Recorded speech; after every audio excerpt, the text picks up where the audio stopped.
Okay, but Austin, what I was gonna say is, as I've been editing, I don't know what about OBS does this in particular, but all the footage is like 2 pixels off on top and like 1 pixel off on the bottom. So I've created a special OBS framing that I've saved that's called Austin's Resident Evil 2 footage.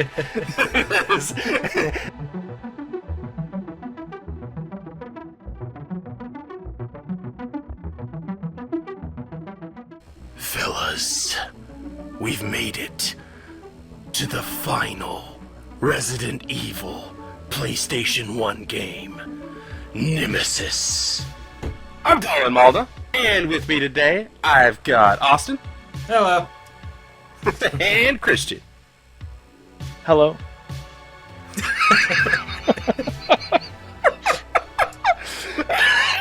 Okay.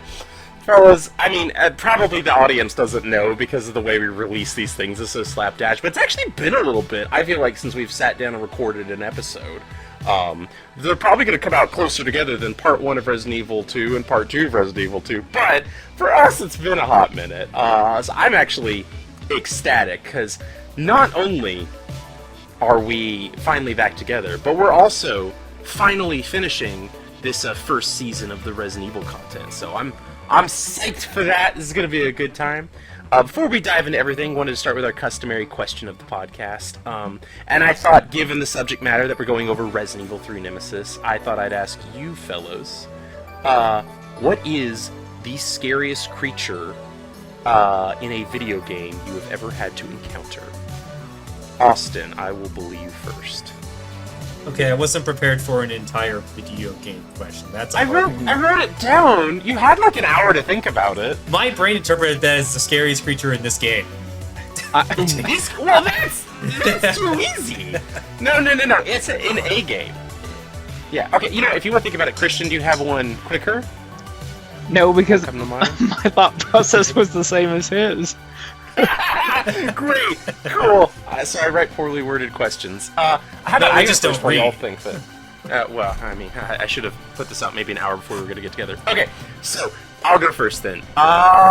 So it's a pretty close tie to me between actually Nemesis, which is a little bit of a cop out, but like in this game, he is one of the most deadly creatures, I think, in a video game ever, and I think he's phenomenal. But since it's a little bit of a boring answer, and since we're going to spend the whole rest of the podcast talking about him, I'll give the one that's a tie or runner-up. We may get to this game, but it'll be 17 years from now, so I'm just going to talk about it anyway. I think I've rambled about this before. The Evil Within 2 has a creature which I usually don't like. You cannot fight her. You cannot do anything to even slow her down. You can only avoid her. She's like a stalker character that just shows up. But what I love about her is Evil Within 2 is an open world game. And she always has a very wide, you literally hear like music when she approaches. And so she can mess up your plans when you're like trying to plan like an attack on a base or something like that. But you always get a good amount of warning when she's coming. So you may be in a fight, but she's never gonna like get you when you aren't expecting. And so you can plan around her, you can avoid her. She may make you change your plans, but she's very avoidable as long as you're paying attention to where she's at. And she's very slow. She doesn't like dash at you, but she just constantly, it's like that thing about the snail. Oh, you can have $1 million or have infinite money, but like there's a snail eternally chasing you very slowly. There's a video game stalker like that if it touches you, it kills you. The one thing about her that makes her so scary is not just that she pops up from time to time and she's scary, is they break the rules with her a single time, and it's delightful. Like I said, it's always an open world, you can always hear her coming. There's one part where they have you like walk through this little pre-scripted maze to get like your first shotgun or something like that. I don't remember, but it's a good weapon. So you go back there, and there is only one way in, there's only one way out. It's one of the most confined areas in this game. And you get to the end, you get the shotgun, you're like, oh, that's awesome. You know, and it makes you walk like around a bunch of stuff to get there. And then right as you pick up the shotgun, you start hearing the music creeping up towards you, and you're like, oh no, wait. And so you're trying to like, so I'm dashing, trying to get back to the door, and right as you get to the door, oh yeah, because she can also go through objects. I should have mentioned that. She is not phased by the geometry. So she just like whooshes through the door. And so I go, crap, crap, crap. And so I'm running back through the maze I just came through as she's like slowly creeping towards me and the music's coming up. And I'm flipping out. I'm like, gosh dang it, because you can't do anything against her, which I know we'll talk about. I normally don't like in a stalker enemy. But I was like, crap, crap, crap, crap. And I'm just firing the new shotgun I got, hoping maybe it's a magic shotgun that hurts her for some reason. And then right as she gets you, she like reaches out and is about to get you. And then like the screen light goes black. And then, like, fades away, and she's not there. She was, like, a hallucination, or she disappears. And that's the only time in the entire game they do some kind of fake jump scare like that. But it got me, dude. Like, I got owned by that so hard. So that's the only thing that's given Nemesis, in my opinion, a run for its money, was that Evil Within 2 character. Alright, I've stalled long enough. Austin, you got an answer for me? The only games that I have played that would have anything that could be classified as scary are the Resident Evil series. Yeah, there's not like a Halo enemy that you go crap when they show up or anything like that. Well, when you not in the terms of being scary, no. No, okay, fair. So if I'm thinking like the scariest enemy in a video game, it would have to be in a Resident Evil one. Yeah. And I'm trying to decide if Nemesis is one of them. It's either Nemesis or maybe Crimson Knights. No. Nothing from one remake. What? Oh, that's my scariest game I've ever played. That's bonkers. I think it might just have to be Nemesis. I don't play scary games. That's all hilarious. I got. Well, I mean, it says something that this guy is one of the guys we're mentioning. That's why I brought up the question. Christian, other than, is Nemesis in there? And then is there something else? I would say, asking me now, I would say Nemesis. This dude's bonkers. Yes. I definitely haven't played a ton of like horror or like scary games. One game that I remember being freaked out whenever I saw this character, when I was younger, like middle school age, the BioShock games. I don't know if either of you guys have played those. Oh, yeah. There were some characters that freaked me out. The Big Daddies in particular. Yeah. But today, Nemesis takes the cake. Hey, there's a reason we're talking about this fella. So, yeah. So I think it's a pretty good time to just dive into the game proper. Is that good with you guys? Sounds good to me. All right. So yeah, a little bit of dev history as we tend to do. We don't go too deep. We're just three guys, but we're three guys who care about this thing. So, Resident Evil 3 Nemesis was originally going to be a spin-off. There's a lot of kind of urban legends around its development and what changed, and there's some really interesting, long-winded explanations that I would love to dive into, but, I'll give you the short version, which is basically, for one reason or another, whether it be, constraints, being paid off by Sony or something like that, this little spin-off game that was just going to be something that kind of held the time between Resident Evil 3, which was being made for the PlayStation 2 at the time, got promoted. They're like, this is taking longer than we thought it was going to be.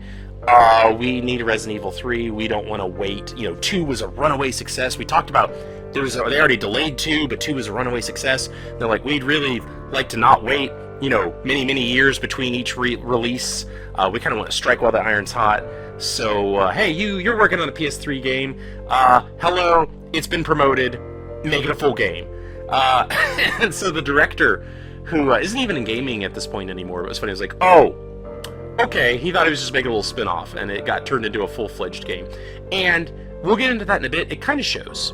We'll get into that in a bit. But yeah, some of the things that they did to kind of change the what made it from a spin-off to a main game is they got budget to make CGI cutscenes. Originally it wasn't going to have any. They're like, we're slapping a 3 on this baby, so get those bombastic CGI cutscenes. We need to keep it up to par. And then the other thing was, we'll get into this later, and this is super foreshadowing for the remake episode, but it was, I think, originally planned to end basically at the clock tower. That was gonna be the final area, and then they said it's just too short. There's not enough gameplay for a full-fledged mainline game. Add a couple areas, and so the last 2 areas of kind of the park and the dead factory were a result of deciding this wasn't a spin-off anymore. So yeah, other phases of this were at some point it was going to be on a ship. They thought, let's put Jill on a infected cruise liner. Or actually, I don't think it was Jill. I think it was going to be Hunk was on a infected cruise liner. And then they went, slap a 3 on it. We need a recognizable name character. People like Jill. She's there. Add 2 areas. Get some CGI cutscenes. Go, go, go, go, go. So we were robbed of a Hunk game? Yeah, we were. Dang it! Yeah, I know. It was, that was the original plan. But also, we got this game, and it's pretty flippin' cool, if I may say so myself. We'll deal into that. But yeah, there's a lot longer, more interesting dev history. I can even link if people are interested to some of the longer talks about what all happened, because this is one of the most interesting dev histories of any of the Resident Evils, in my opinion. Only beat by 4, which is... wow, we'll get to that. But yeah, it's fascinating. I love it. But yeah, who cares about that? Who cares about what could have been? We're dealing with the here and now. And what I want to know is when you got to this here and now, Christian, you're the newbie here. You're the Resident Evil newbie. Yeah. One did not start off strong for you, but it kind of got better. 2 started off stronger, dipped a little bit in the middle, and you kind of said by the end it won it back. What about 3 for first impressions? 3 is my favorite, hands down. Oh, right out the gate, man. Okay. Spoilers. Hot dang. All right. So, did it start out strong, or did it have to earn that? Or was it you just started it and you're like, nope, I'm sold, I'm here? It started strong, and I did not spend the entire game limping, and that's another win. Yeah. How much of that do you think is the game, and how much of that do you think is you adjusting to the play style over the course of 3 games? I do think a good portion of it is adjusting the game style, but there were also additional mechanics in this game that weren't in the previous 2. Not trying to jump the gun, but that I think played a distinct factor in my liking and my limping. Okay. Austin, what was, you have played a lot of Resident Evil at this point, obviously, and this is actually filling one of the few holes left in the series for you. What was the first impression coming to see it? First impression, I liked the city environment. The environment of running through a chaotic city, zombies everywhere, chaos, is better than anything Resident Evil 2 gave me. Okay. I'm still debating whether or not I like it more than 2. It's very close, but... we have to decide by the end of this podcast, so... It was definitely the hardest Resident Evil game I've ever played. So, not just on the podcast. Not just on the podcast. Not just on the podcast, but of every Resident Evil game, this was the hardest one. Man. This one kicked my butt, especially towards the end. Nemesis, first impressions of Nemesis, it's just, leave me alone! Oh, man. every corner, he's there. Oh, yeah. It's still a fun game. I don't hold anything against it other than Nemesis was kind of annoying at a point.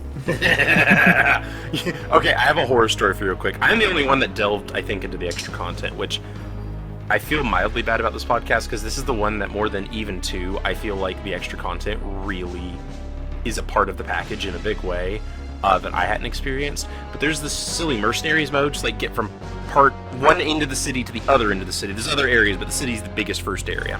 And you can go visit all the side areas to like rescue hostages and stuff. But like you do that to score points. That's a whole thing, and you can do that to get like bonus weapons. Again, we'll deal into that as we go through it. But there's an area near the end of that where if you've been doing well enough, 2 nemesises show up at the same time and just charge you in the small alley. And I'm like, nope. Oh no. But that's not in the main game. But that was in the little bonus thing. Yeah, I was shocked. I was like, they could do that. But yeah.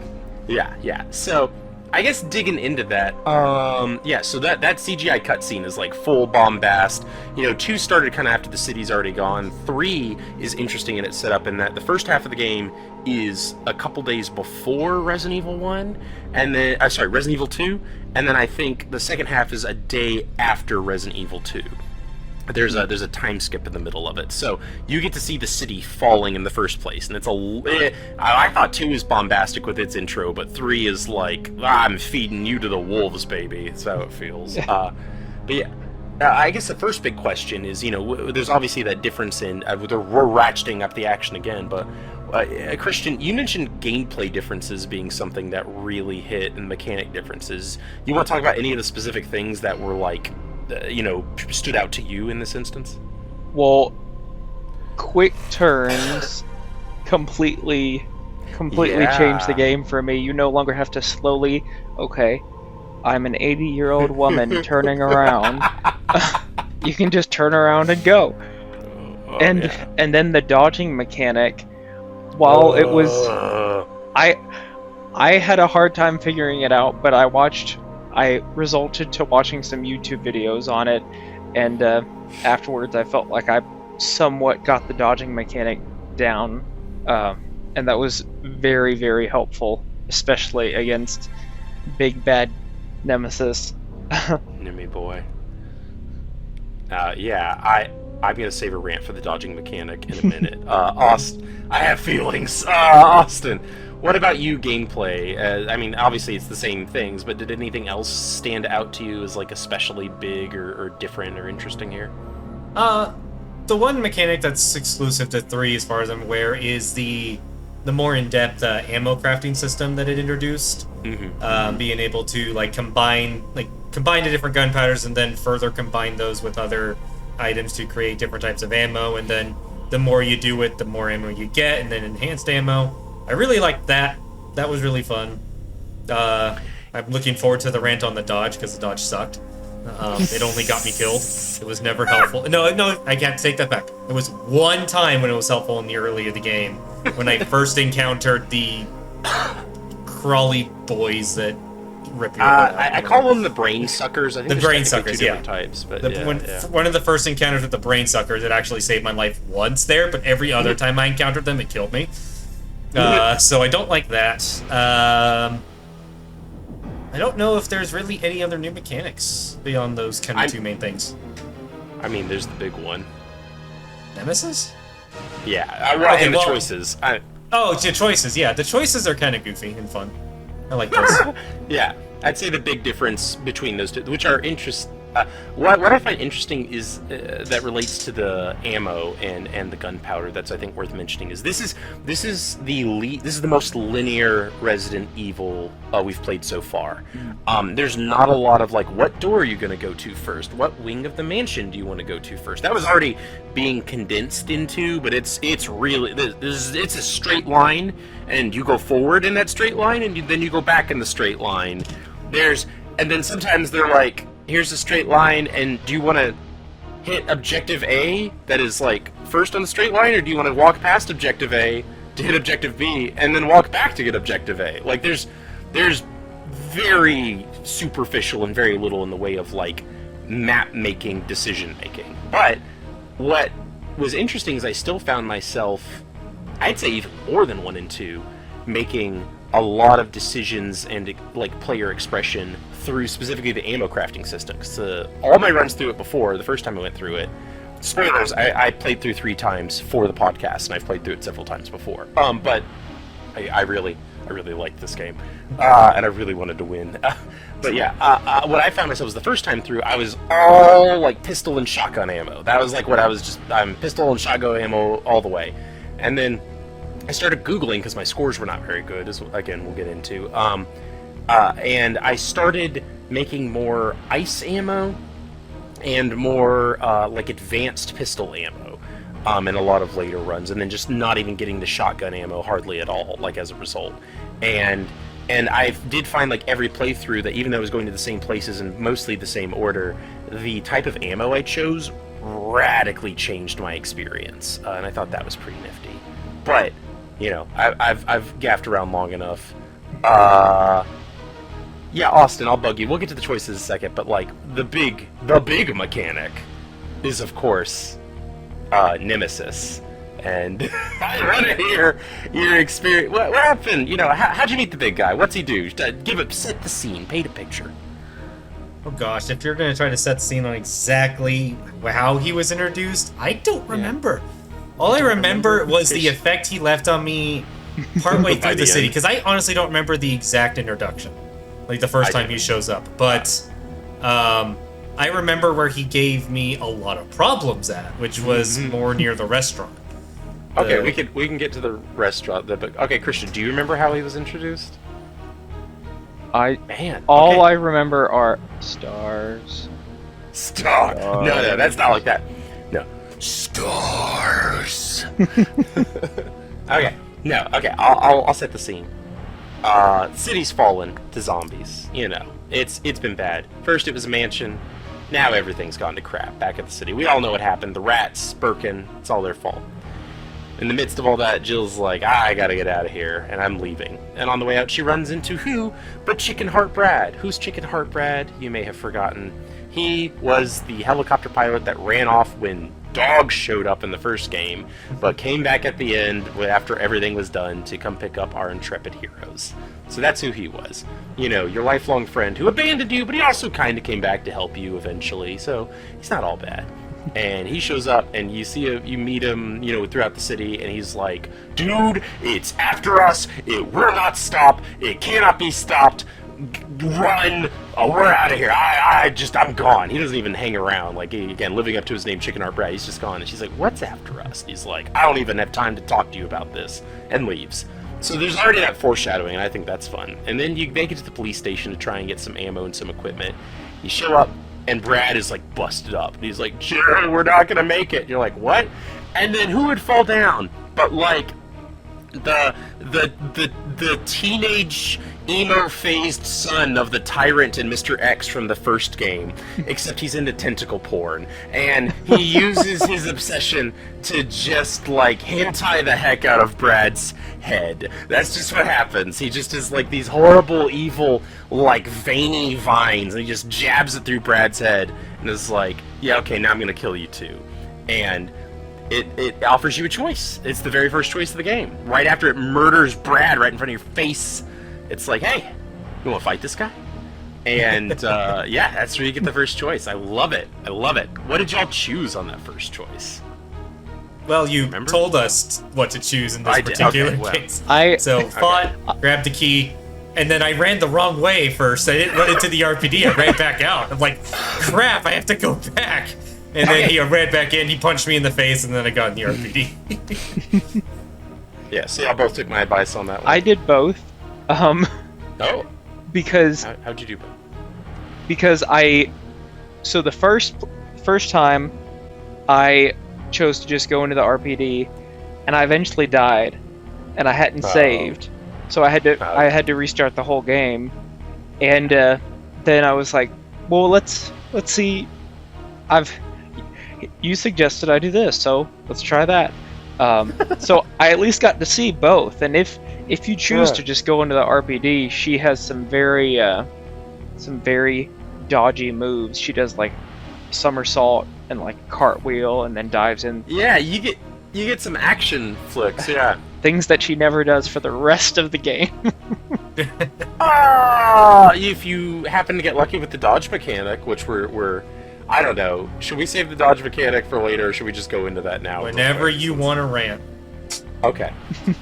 I will do it now, because I'm about to, like, pour praises on this game, but we're dealing with the mechanics now. Now is the time.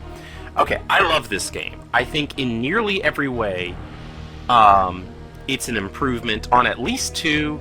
It's doing something very different from 1, which is a discussion maybe we should add and write it down, but maybe we should have. Because 1 is definitely doing like the slow survival horror action thingy. 3 is this is a little bit of action, but it's mostly like survival horror, ammo management. It's not really trying to be an action game, maybe to like the last scene of the game. It wants to end on a bang, but it wants to be a slow, methodical thing. 3 is very firmly from out the gates. This is Rambo. We are shooting our way out of the zombie apocalypse. 2's in a bit of a weird middle state where it's kind of trying to do both at the same time. But yeah, all that to say, I think 3 does everything 2 does, but a little bit better, even though it's given up trying to do what 1's doing. Except it has added in a mechanic which, God love them, I love the idea. It's the action dodge. And what it works is, you press the aim button. If you press it right as an enemy attacks you, Jill will do a little flippy dodge and get out of the way, which sounds great on paper. There's a couple problems with it. Problem 1, is it is tied to another button that you're using. And even worse is when you've I could deal with just the if you aim while an enemy's attacking, you do a dodge. I don't think that would have bothered me that much. The problem is when you're aiming, the shoot button sometimes becomes a dodge, but only sometimes, and like you can't control when that's going to happen.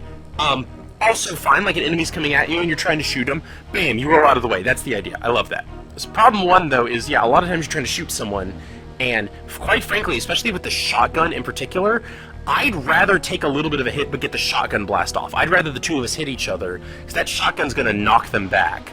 And if there's multiple enemies that I'm trying to hit at once, there's a lot of times where a very valid strategy in these games, especially with the hordes that are in this game, it's like there's 8 zombies coming at you, and you wait till the last second to get everyone in, in the range that you can, and then shoot at the last second and blow them all up. The problem is you can have 10 zombies surrounding you. You wait till you see the whites of their eyes, fire! And you do a backflip instead of shooting them. Which, even that I could almost get over, except for the backflips and all the dodgy moves when they're out of cutscenes don't have iframes. Which means, especially if you're in a corner, 9 times out of 10, I would say, you do a backflip into a zombie, and then the zombie starts eating you instead of just shooting the shotgun. So, infuriating. I had it save my life a couple times, but I would say 9, or maybe 8 times out of 10. 9 or 8 times out of 10. Instead of saving my life, it just caused me to dodge into a corner where I died. And one especially egregious example I will put up on screen now. We're late in the game. The hunters showed up, and I was like, oh cool, I'll shoot them. They killed me with the one-hit kill move, so I'm not playing. Got my grenade launcher, I'm just gonna one-hit kill them. And the last one comes up in the sequence. And he comes up, and he tries to hit me, and I try and shoot him. I do a backflip. Oh, that's okay. I'll do it again. He does another hit. I do another side dodge. Okay, fine. I do a third one. Do another side dodge. At this point, I have side dodged, zigzagged back into an explosive barrel. And I think, whatever. I better not let him hit that. And then I fire my 4th attempt, and I finally shoot it, but he's so close to me because the backflip didn't get me out of the way, just backed me into the corner near this barrel. The explosion of hitting him blows up the barrel, and I die, losing an hour's worth of progress for the 3rd time. Infuriating. Again, I'm about to gush love on this game, but I have to talk about how awful that is. Austin, you mentioned the dodge was a wonderful magical land for you too. You can try to find it and pop it on screen too if you want, but in the factory at the end, I was, it's at one of the room, the dirty water room. There's a little staircase that you go down, and I was trying to go my way back up, and I had my shotgun. I'm like, the shotgun's great against these, like, brain sucker things. I'm like, I run up to it, I go on the stairs, I aim, side dodge. Like, okay, I'll shoot him as soon as I come out of the dodge. Nope, he attacks again, side dodge. I'll try a third time, side dodge. And then he hits me. I'm like, I just went nearly a full circle around the dude before I decided to shoot him. Like, I'm doing a little dance. And it just started killing me at that point. And it's like, oh, I hate this. There's only been one time where it saved me, was the first time I met a brain sucker, whatever it was, and I dodged out of the way. I'm like, oh, cool. And then I blasted him. And so it's like, but it just didn't happen the second time. Yeah. Christian, did you have any trouble with the side dodge, or was it smooth sailing for you? So I hear your complaints. And they are warranted. If I could make a suggestion, I do wish that the dodge was a different button, not the same as shooting. Anytime that I was intentionally trying to dodge, I wasn't trying to shoot, so I just hit the aim button to dodge. And from my perspective, the dodge against Nemi, fantastic. I had so much success dodging his attacks as compared to just traditional zombies or anybody else. Dude, you like became Neo. Well, so to prepare, again, I'm maybe jumping a little bit, but no, go for it. In the first dedicated fight against him at the where you're forced to fight him. Most of them you can avoid. Yes, the first you have to fight. There's no way out. You either kill him or you die and you die and you die. I died and I died and I died. So if I was told I would receive $1 million for saying how many times I died, I could not tell you, because I died that many times. If I had to guess, I would say at least 25 times I died. Oh my gosh. I tried so many times. It honestly, for the number of times I died, I was shocked at how much time I had put in the game. I thought I had put in so much more because of all my deaths. Yeah. But Well, it doesn't count those in the final time, is why it doesn't. that's what I thought. I was like, there's Yeah, no way yeah. that's counting that, because that would add at least 4 more hours. But after, let's just guess and say after the 30th death, I went onto YouTube and I found this video of a guy talking about dodging, and Wait, was it the one I linked for you? You didn't even look at it, did I? Sent a link that's like, here's the dodge tutorial. it was not the one that you linked. This Oh, this okay, was you found a better specifically one. for this fight. Okay. Oh, okay. And I'm sorry, I don't remember the name of the YouTuber, but We can link him if you get me the info. I'll look and see if I can find it. But Yeah, his yeah. video, in that whole fight, he only got hit once. Oh, man. And it's because he dodged wrong. But other than that, his video, I just watched it over and over again and read, like, in his description he talked through, like, when to dodge and how to dodge, and that saved me. Nice. After watching through that video, I beat Nemesis, I think, on my second try. So Dude, it was night and day then, huh? it was night and dodge.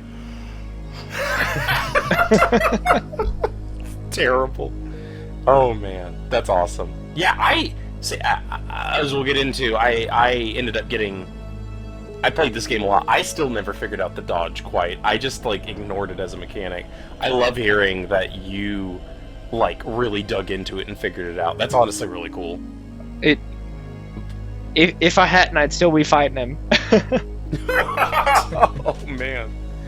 But yeah, so going a little bit back in time for that after that. So yeah, that first Nemesis fight, I did a run.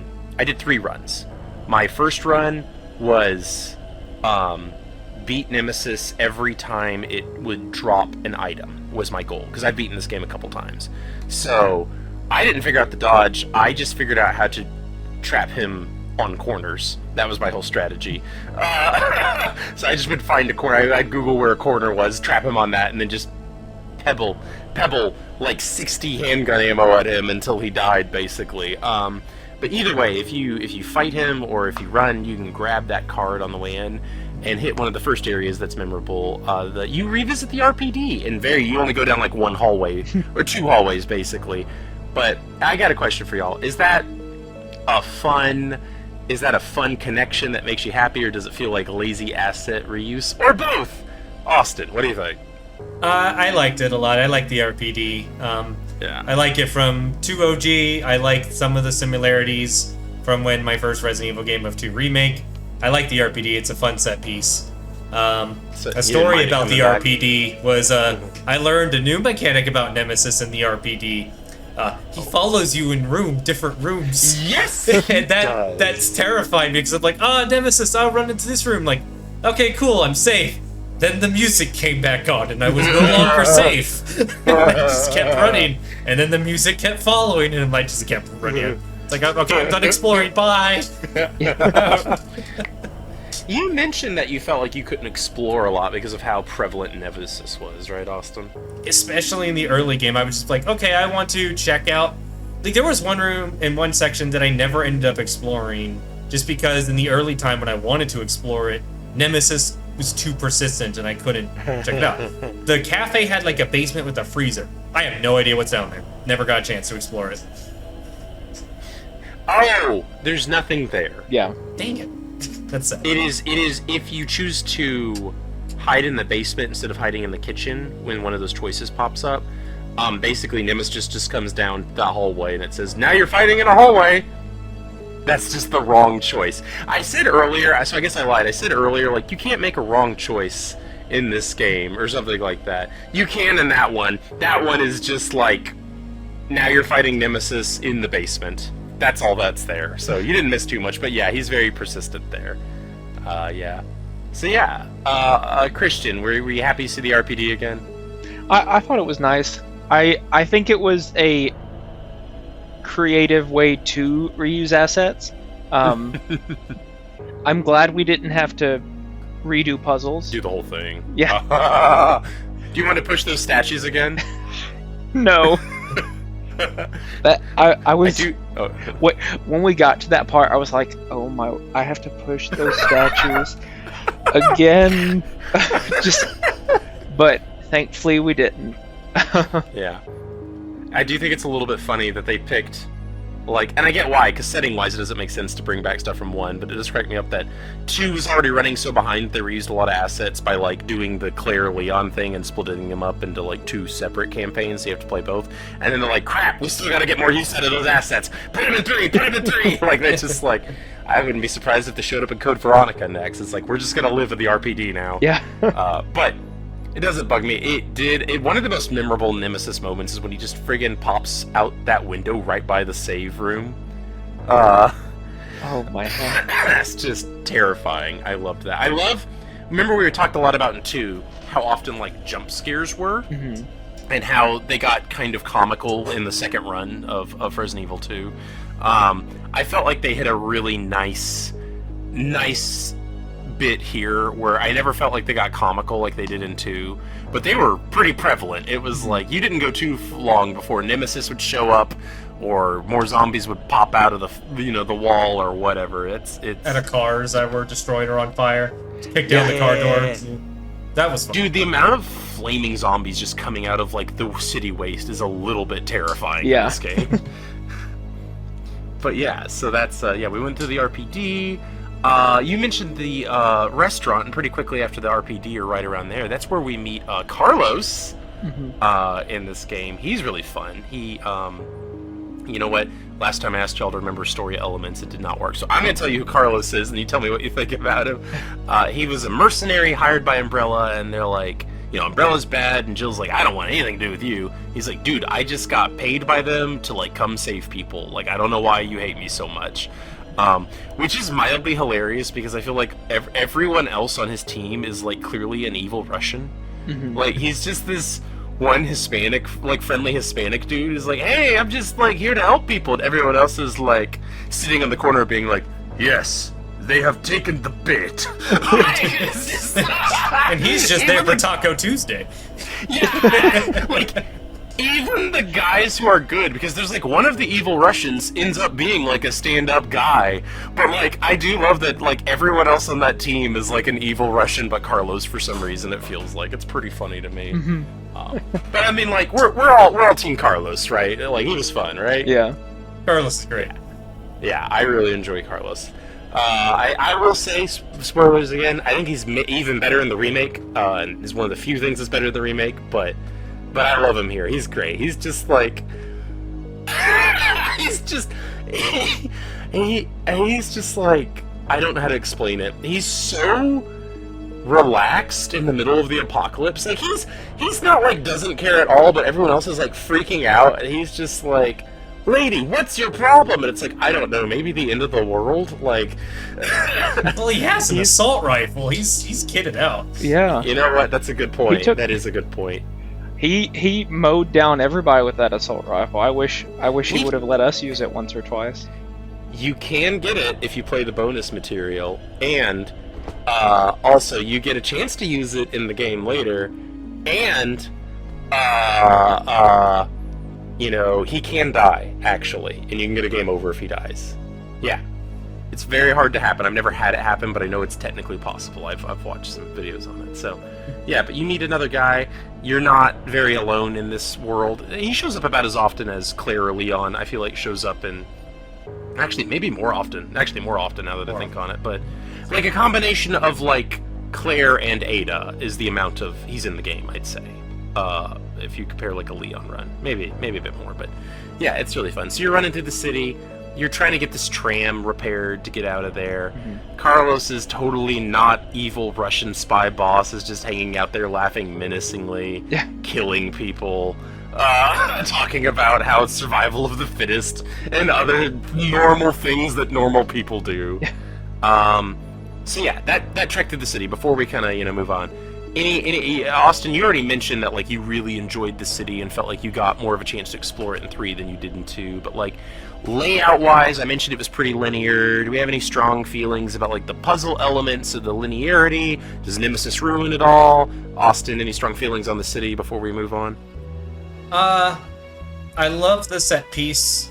Nemesis made exploring some sections a bit annoying with his persistence. I did have to do a lot of backtracking, especially when I was trying to get like some of the optional stuff, like the cache.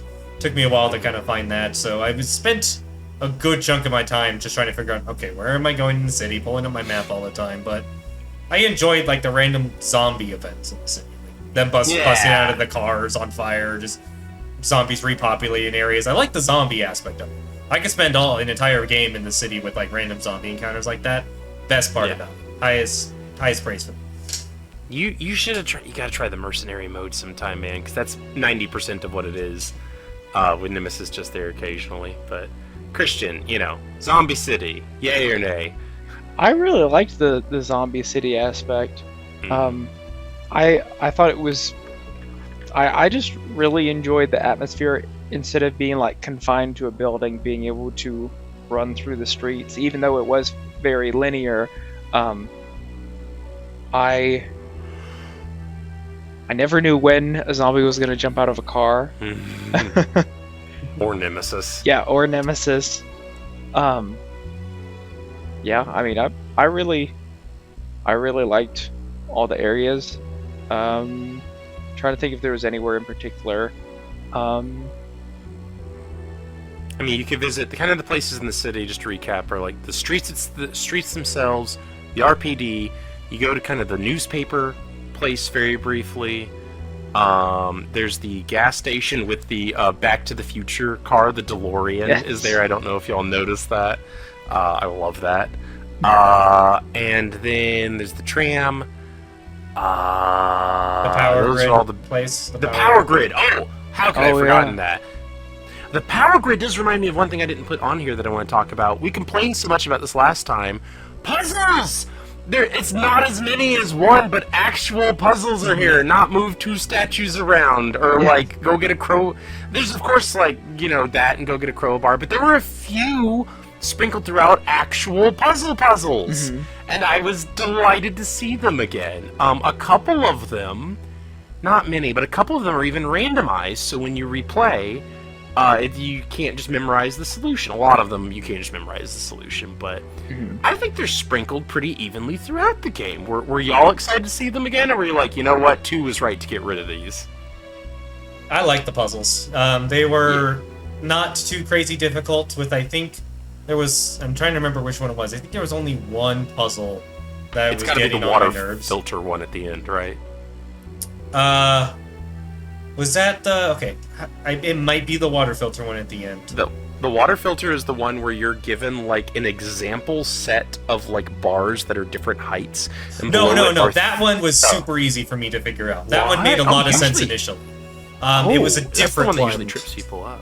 No. So that one made a lot of sense. Was it the power grid one?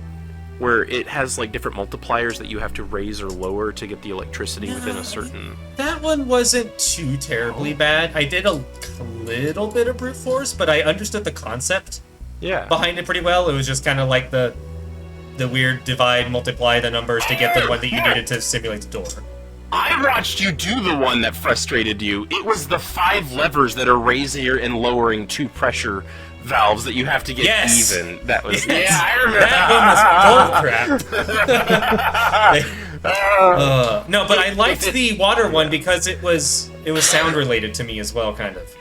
That's true. There are different wavelengths. Yes, and then there was the music box puzzle. I loved the music box puzzle. I was going to mention that one. That one was one that I really enjoyed. Okay, that one baffles me. Okay, two things real quick. One, the water level one's the one that usually... the water filtration one, sorry, is the one that usually trips people up. So good on you for getting that one. The music box mildly confuses me because, Oh, and the lever one, I will say also, is one that doesn't randomize Austin. So if you ever have to go back through it, you can look it up, and it's just going to be, yeah, here's what it is. You don't have to worry about that. The music box one mildly confuses me because the hints overcomplicate it. I doubt y'all even found this. So intuitively, it makes sense. You can hear the music, and it sounds right or wrong very easily, I feel like. Like, you could just listen and be like, that's off, that's right, that's off, that's right. And if you just do that, you're fine. I overcomplicated it because you can find in the corner of one of the rooms a music box before you get to the music box that's the puzzle. And it plays the song backwards or inverted. Every note is wrong the whole time. And then it tells you what it is. And my brain was like, is this telling me what I should put in? But it sounds wrong. But what you're supposed to intuit, which I did not, was that you're supposed to hear it, see what everything is at, and then understand it's backwards? Austin, you music guy, help me out here. In the main floor, there are two music boxes. Yeah, I was going to say there's there were one two. that I interact with, and then it's like it plays it, and then it tells you in the hint thing, this is not right, and you hear right. Yeah. And then I walked around and I found the other music box, and it's like, I this is never right, found and the it plays. right one. Oh, you go to the far right of the room, and it's in the corner on the right side. Yeah, But it plays was the in the correct same one, room. and that's the exact song that you're supposed to match on the top thing. This was so... Yeah, watch my footage. You'll see me find both boxes. Yeah. I never found the one that was backwards. No and I wonder it was was like, weird to you. Yeah. Yeah, and I was like, You were- they're like, you- this is wrong. And I'm like, okay, I know, but like, what is happening? So, You were going in with half the information. well, the thing is, I've played the game before, and also, like, not that I have an ear for music, but I think you could go into this with no hints, listen to that, and go, that doesn't sound right, and you could brute force it pretty easily to what sounds correct. Which is what I made it wrong on purpose. Like, I heard it and went, I know what should be right. Again, I've played it before, but I was like, I know what this should sound like, but maybe I remember it wrong, so I put it in incorrectly, and I went, no, I'm going with my gut, and just put it what sounded right, and got it right instantly. So it didn't trip me up too long, but I never found the right music box. I was very confused by the hint. So hearing that there's another one I didn't bother to find makes me feel better about that, so, yeah. Yeah, that puzzle and then the water purification puzzle. Both those were my favorite puzzles. Those are good. Those are good. Yeah. Well, Christian, I'm especially curious about do you remember the pressure one with the 5 valves near the end of the game? Yes. So Austin had a hard time with it, and I do not blame him. I don't think he's wrong. Unfortunately, that particular puzzle is so ingrained in my mind that even though I haven't played this game in a couple years, had the answer memorized. Just, it lives in my head. It is, for the record, it is top bar, flip, don't flip, flip, bottom bar, flip, don't flip. So it's just like every other one, basically, except for it's always one, it's always odds, let me put it that way. You just flip the odd ones per line. How long did it take you? Because I think it took Austin 30 minutes. I was watching you do it. Is that fair? I don't think I was stuck on a puzzle for 30 minutes. Was it 20? It was I was driving between my schools. However long that took. I'm gonna find out. Christian, how long do you think it took you, roughly? I mean, I wouldn't say very long, because I went through. Okay. So I went through, and I got just about to the end, and then I realized that I missed one, so I just had to go back, fix it, and then go back Wait. through. What are you talking about? Wait, which puzzle are we talking about? I'm talking about the one near the end of the game. It's the one that's the opposite of the water purification one, it's where the 2 frog hunters are sitting in the tubes, and you're making the vaccine. Oh. So I guess it's not the end of the game. It's Okay. the I was thinking it's in of the a different hospital, isn't it? I was thinking sorry, it's in the hospital. I was wrong. Now that I think of it, because you're Carlos. Okay. And it's in the hospital, and there's those 5 levers, and you have to get the pressure. There's like 2 interlocked but different pressure levels that you need to get to the middle on both. Oh, That's the okay. one I was referring to. Yeah, I got that's the the one puzzle I on. hate. I got the one on like the second try, I think. I'm sorry.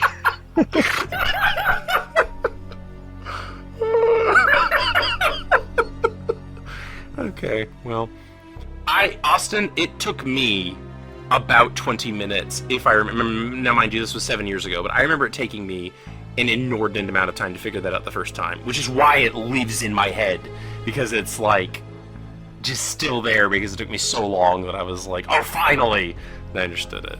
Did you see how long it was, or I guess Editor Dolan can? No, I finally found the right video, so I'm about ready to keep talking. I found the puzzle. Now I'm just gonna see when it started and when it ended. Bit of a diatribe here, but yeah, not a diatribe. It's a digression. That was what I was thinking of. Anyway, but we like the puzzles. Yeah. Are they better than one? I think they're about the same for me in my brain. I like them better than two. definitely like them better than 2.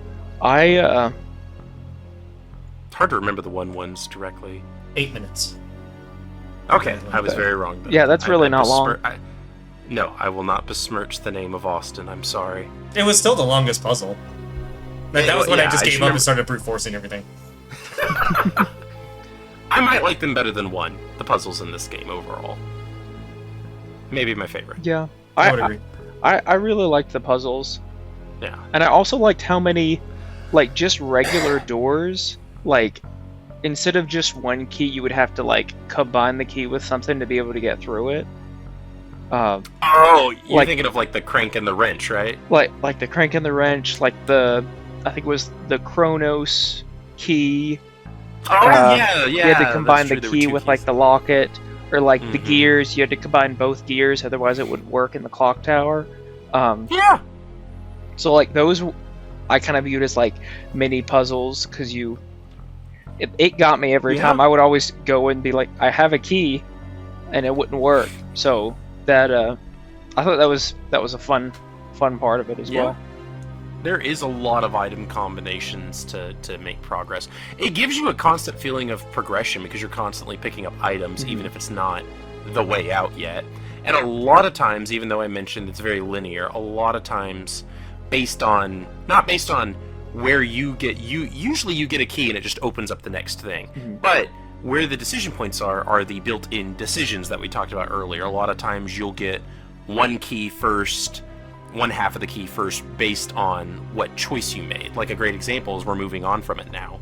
You get out of that city, you get your stuff from the tram, and you get the option as Nemesis attacks to either hit the emergency brake or just dive on out of there, baby, as it's crashing. You can just jump out of the tram, and depending on which choice you make, changes a couple things, which I really like. One, what side of the clock tower, which is the next area, you start on. 2, during the Nemesis fight, all of y'all picked the same thing, which is great. I've picked one and then picked the other just to try and get different choices, but you guys both chose to jump out of the tram, right?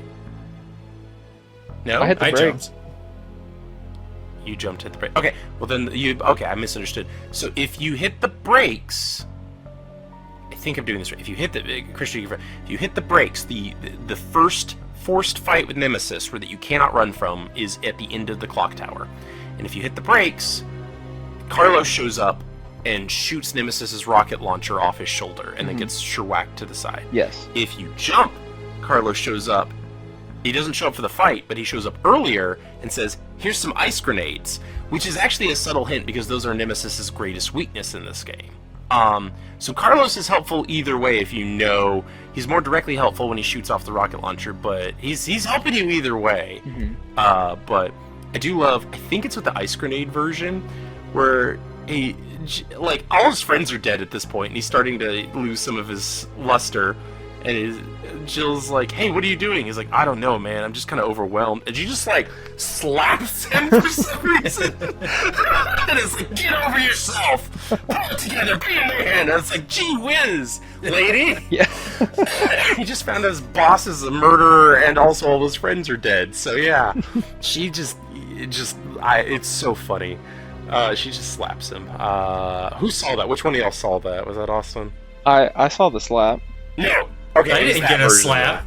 that. It's just Okay, I don't remember this at all. It was so out of nowhere too. It made me Yeah, laugh. she just slaps him for some reason. Yeah, if you ever replay this game, I don't know if y'all will, but I'm serious. Try the different options because you get wildly different cutscenes depending on where you go first. Because like even if you go to the gas station, the newspaper first, you know, Nikolai, like, one, you get like one of those little gems that open up a thing, and the other, like, Nikolai says, "I am evil murder man," and then kills his friend for fun and profit. I mean, he's turning into a zombie, but he's very excited about the opportunity to off someone in front of you. The first cutscene is always, I can't remember which one. Let's say it's the gym. First cutscene's always the gym. So, yeah, let's just say, even if I'm wrong. And the other one is always Nikolai. And wherever you go, the scenes swap. So if you go to the newspaper first, you have to run past the gas station to do it. But if you run to the newspaper first, that's where Nikolai is offing someone instead of the gas station. Oh. Or, yeah, there's fun little stuff like that. If you go to the tram before you have all three things, the Mikhail, the hurt Russian dude who isn't the one non-evil Russian dude, like, fends off a group of zombies. Like, there's a bunch of hidden little cutscenes in this game that are really fun. Stuff like that, so. Yeah. Another difference in choice that I remember from Christian is in the clock tower, Christian, where Nemesis showed up at the top thing and he had the light and the cable. You picked the light, right? Yes. So I think I remember you saying something like, "Haha, Nemesis' weakness is light." Yeah. Well, I picked the other option. I used the cable, and it just electrocuted him to death. Yeah. I didn't have to fight; it just killed him. You get there are eight-ish options in the game. Most of them don't matter too much. The one's technically optimal most of the time, but there are two that are straight up like, actually, you don't have to fight him. This just kills him in a cutscene. So that's fun, yeah. And I think Austin got both, actually, of the free kills. Yeah, I torched him in the kitchen and he died. Yeah. And I got parts for a gun. I fought him another time when he broke the water valve, and that's where I got my other second part of the gun. And then in the clock tower, I electrocuted him, and I got my 3-in-1 heal, which is pretty dope.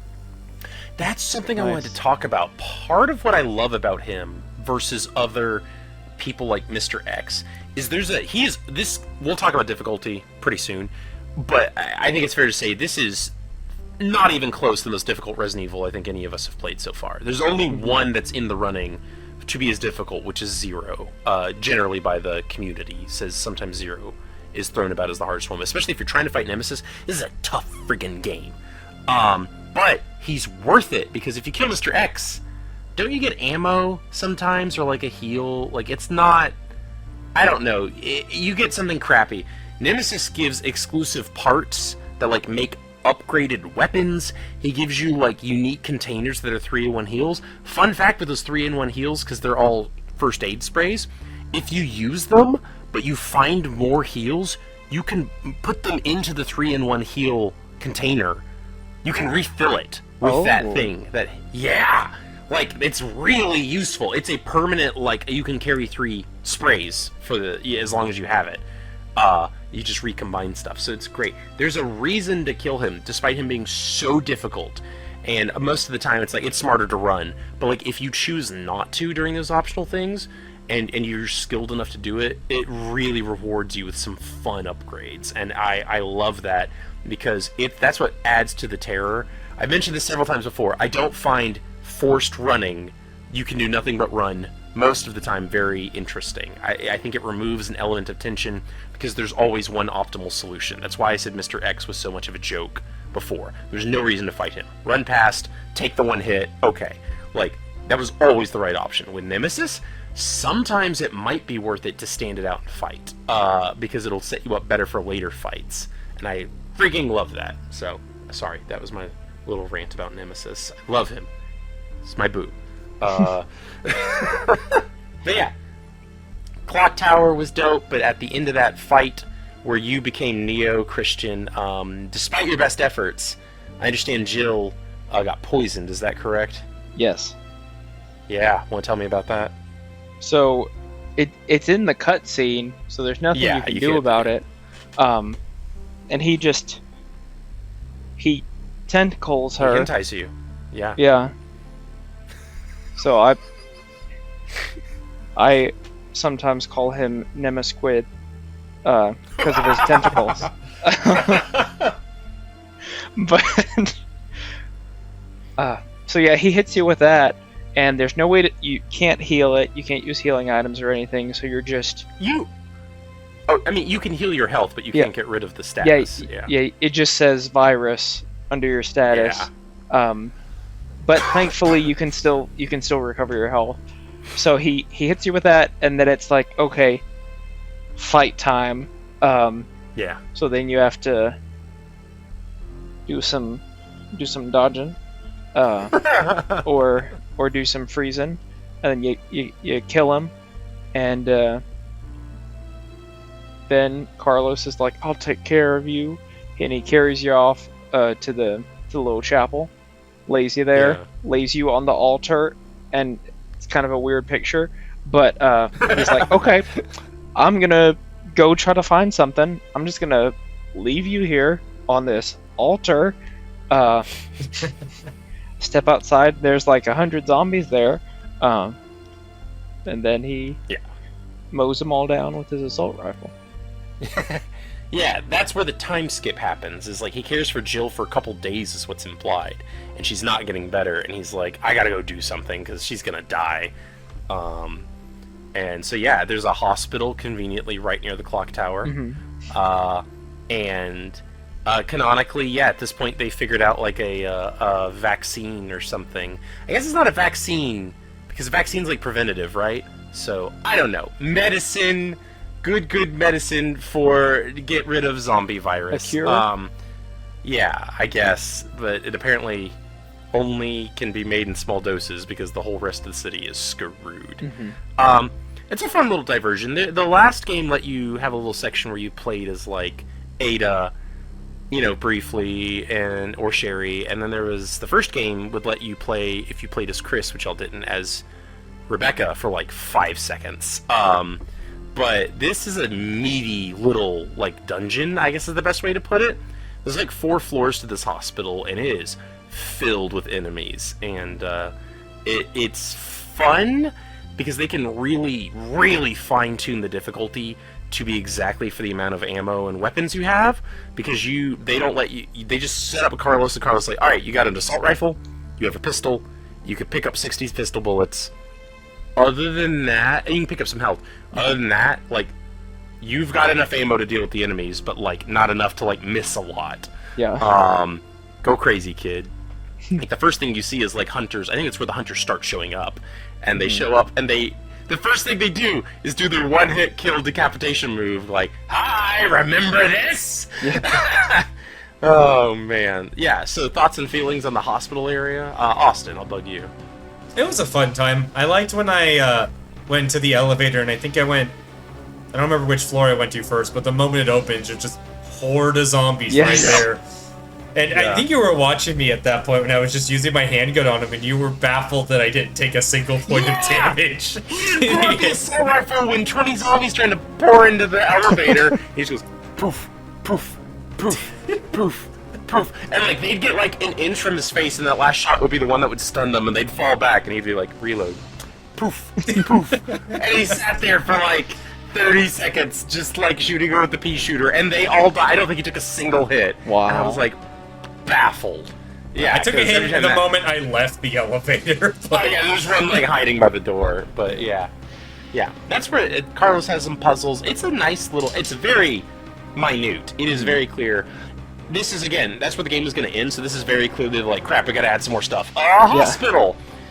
But it feels like Resident Evil condensed into, like a 20-minute chunk. If it was like, what is classic Resident Evil like in micro? It's that hospital, in my opinion. You solve a couple puzzles, find some items. There's that... Austin was the one... I had brute force this one. Austin was the one that explained to me how that puzzle makes no sense, I will admit. There's like a shelf that you have to shove into a specific corner, and what corner that is randomly generated, and I knew which way it was facing, so I could narrow it down to 2 of the 4, because it was either the back wall or the front wall. But I kept trying to make it a copied image, and he was the one that explained to me, I think, that it was a mirrored image, because I couldn't understand, I just kept... Did you ever figure that one out, Christian, or did you just like kind of brute force it like I did?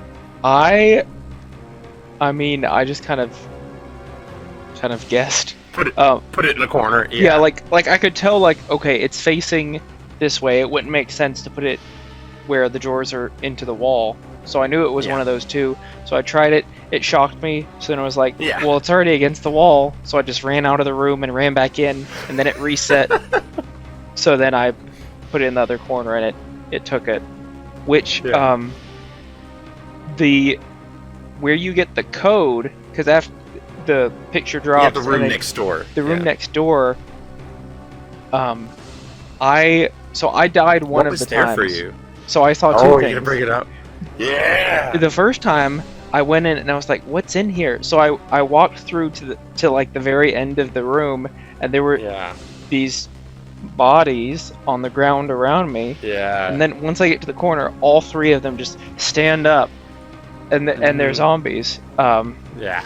And then the second time, it had two of the brain suckers in there. What? Yeah. There's a third option? I never got. I didn't know, because there's a third option, which Austin and I got. You went to. Yeah.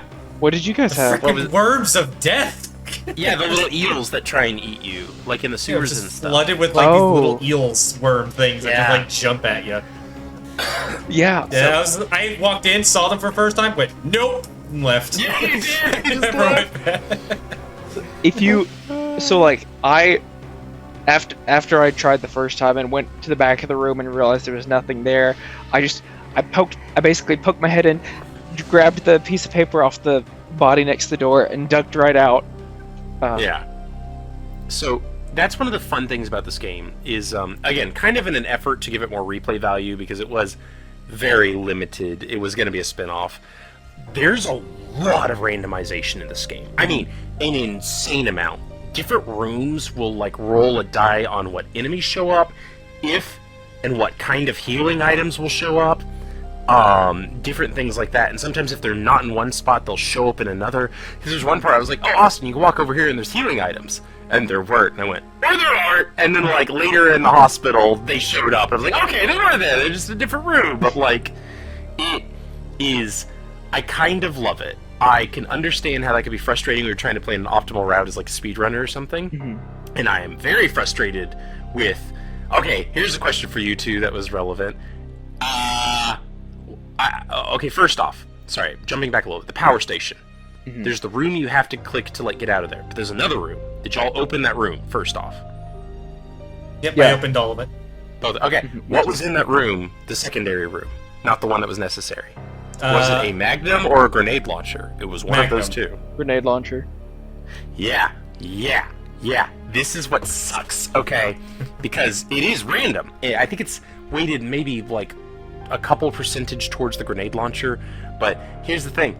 You can't get Magnum ammo until whatever the second... somewhere in the clock tower, I think, is where you can get the second... if you didn't get one weapon, you'll get the other, is the point. I think it's in the clock tower.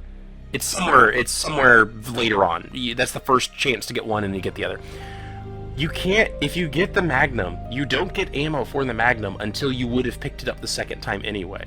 Whereas you're getting grenade launcher the entire game. The game is very clearly designed around get the grenade launcher, get the Magnum, and then someone decided, make it random what it could be.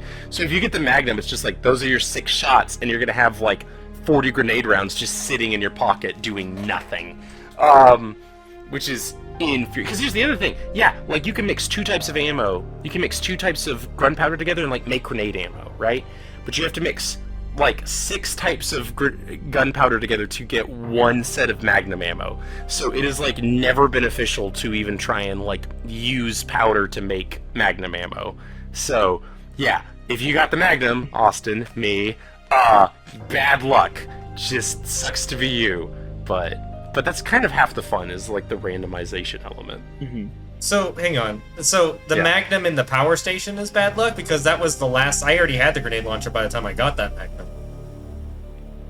Oh! I said it backwards. I'm so sorry. The RPD is the first time you pick up one. Yeah, okay, that's what I thought you were meaning. Because the RPD, I got the grenade launcher. So, I flipped it. Christian, you had the bad luck, because you got the Magnum and the RPD, right? Yes. I said it backwards. I'm so sorry. I'm wrong. The point is, the first one you pick up, if it's the Magnum, you cannot get bullets until the power station, is what I was thinking. Or it's very, very difficult to. Whereas you could be using the grenade launcher. So, Christian, you got the bad luck. Austin, you got the good luck. Yeah. Yay. So, either way, though. Yeah. But I like the random element. It makes each playthrough unique, even when I'm pulling my hair out, begging the game, please love me. But, yeah. So, we went to the hospital. We got the antidote. We come back and give it to Jill. I mean, time to kick some ass, right? Because that's where you have to, I do love, some old school 90s sexism, which is great, is you can't leave the clock tower before Carlos does because there's a big bell blocking the door, and if you try and push it as Jill, she's just like, oh, I'm not strong enough, and then Carlos just pushes it out of the way for her, which is pretty funny. What gets me about that, Yeah. she can't push a bell, but she can push Nemesis off a bridge. Yeah. Well, by then she has superpowers probably because she's cured of the virus. Oh, okay. That's gotta be it. That is one of the funnier choices at the end. It's like Nemesis is on like a little string bridge with you. You want to jump off or just like knock him off, and you can just like push him off. It's great. Bye. Yeah, just poof, bye. It's great. But yeah, so yeah, after the hospital, this is the park section. The park section is where I had my infamous dodge death. If there's one area of the game I consider weak, it is the park. I warned y'all about this, and I'm warning anyone that listens who's playing this. So try not to spoil like too much of how to solve everything. Listen to me now if you listen and you're going to play this game. This is so worth it. If you get to the park, you can go left or you can go right. If you go left, you walk down a long, linear, pathway that you get to the end of that says, you need a key. Guess where that key is? At the end of the path on the right. So don't go to the path on the left, you're just wasting time. Just go to the right, grab the key, then walk to the left, which then gives you a key to go back to the right, honestly, anyway, so it just cuts down. But yeah, I think the park looks cool. There's zombies rising up from graves, which doesn't make a lot of sense given that the virus is supposed to infect, it's not voodoo zombies where they raise from the dead. It's supposed to be more like rabies. But can you complain that much when zombies are rising from the graves to come attack you in a Resident Evil game? I don't think so. So, I don't know. Any strong feelings on the park other than, dear God, why would you let me dodge into a barrel and explode myself? The worm boss. Yeah, we skipped it the first time. You do have to fight him twice. He's the only boss of the Nemesis. Back real quick. Yeah, so just randomly throughout the game, sometimes the ground just falls out from under you, and it's like, alright, you're gonna fight a worm now. I didn't fight him there, I just did the levers and left. Me too. The first time. Yeah, the first time. But the second time you have to fight him in the park. How'd that go? Died once, beat him the second time. Oh, man. Look at you. Christian, I think I instructed you to do something, right? Yes. Yeah, you were in a bind at that point, and I know the game. This game is so fun because there's only, if you think about it, there are only 3 bosses you have to fight. Nemesis at the clock tower, the worm, second phase, because the first phase you can run away from, basically. And then Nemesis in the dead factory, which we'll get to. Yeah. And even the worm one barely counts because if you're willing to play dodge around with it for a while, you don't have to expend a single piece of ammo, which is what I think you did, right, Christian? I only used ammo to knock down the light poles quicker. Okay, tell me about that. What was that experience like for you? So it took. Well, you were Nemesis in the clock tower left you in a bad state, right? Yes. So I was very limited on my heals. So I get to the worm fight, killed me a few times. Before I figured out the best way to dodge, and I found the best way to do it was to. So he doesn't pop up at random. He pops up based on where you are. So, most of the time, if you stay in the central area, he'll pop up in the central area, and he won't follow you all the way to the edge. Oh, okay. There were only a couple times that he actually would follow me, And when he does like his like King Cobra Oh yeah. pounce, that move seems to me to have do more damage than his regular moves, because like his regular I'd agree with that. Yeah. because like the pouncing took with me not using heals, he took me out in 2 hits, but with the regular moves I was able to take a few. Yeah. But with the pouncing, you know when he's going to do it. So this is one of the other times where the dodge did come in handy for me. Oh. Because I made sure that I had plenty of space behind me, so when he went to pounce, I hit dodge, and I basically, as the dodge... You did a barrel roll. Yeah, basically just did a barrel roll, and he dove down into the ground, so I was able to run through and not die. Oh, nice. And it honestly didn't take as long as I thought, because I think when you originally said it was like, you said it would be like 5 minutes or so. 5 minutes, yeah. It was only like 2 or 3 of dodging him before the lamppost just kind of tilted. Yeah. And then if you're standing right next to the water, he comes up basically in the water already, so it's... Yeah. And then you could just knock those lampposts and get like a free kill on them, basically, right? Exactly. Yeah. And I think that set you up for, because you breezed through the next area, which is the Dead Factory, much to Austin's chagrin, is my understanding. That place had my number. So yeah, you enter after you beat well, you do run into Nikolai one more time. I don't even think there's really a purpose to it other than he's like, I'm still here and evil. Gets killed. And then, not yet, no, I was gonna say that's before the Wormfoss is the one I was talking about. Oh, okay. Where you meet him behind the fireplace for some reason. Oh yeah, that one. Basically, yeah. But I was gonna say, then you go to the bridge we kind of already talked about, and you can push Nemesis off or jump off, and everyone chose push, if I understand correctly, basically. I did both, again, because I did mine, but that will play into a choice we'll talk about in just a second, but it does, like the Clock Tower one, it has some interesting ramifications on where you start and what options are before you. But, the Dead Factory. Austin, tell me about the Dead Factory. That one was rough for me. It's the final area of the game. Yeah, so I'll just go through to the end. Is that fine? Yeah. My experience. Oh okay. yeah, absolutely. So Dead Factory, cool in concept. I like the design of the place. Walk in, go to the spot like where you get like the little disc thing, and then you find like all those scientist zombies. I'm like, okay, cool. One more MO disc. They bring them back every game. Oh yeah, the MO disc. Yeah, you get the MO disc. Kill all the zombies in there. I'm like, okay, this isn't so bad so far. Go down the elevator. I find the little sewer things, and I see the hunters. Like, wonder if I can get past these hunters. No, I died. Like, okay, time to do this again.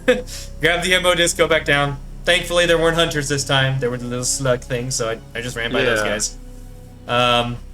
Did the water purification puzzle, and then there's a little box right next to it that says, this looks like a place for a plastic card. Like, I have a key card. I think I got the key card later on. Yeah, you get the key card later on after beating Nemesis. You remembered, yeah. Mm-hmm. Yes, and I went back. I'm like, cool, I got the key card. Can't use it. The frick. And I gave up on it. I tried spending, I really wanted to open that, but I couldn't figure it out, so left. That, we'll get to Christian's playthrough to explain it.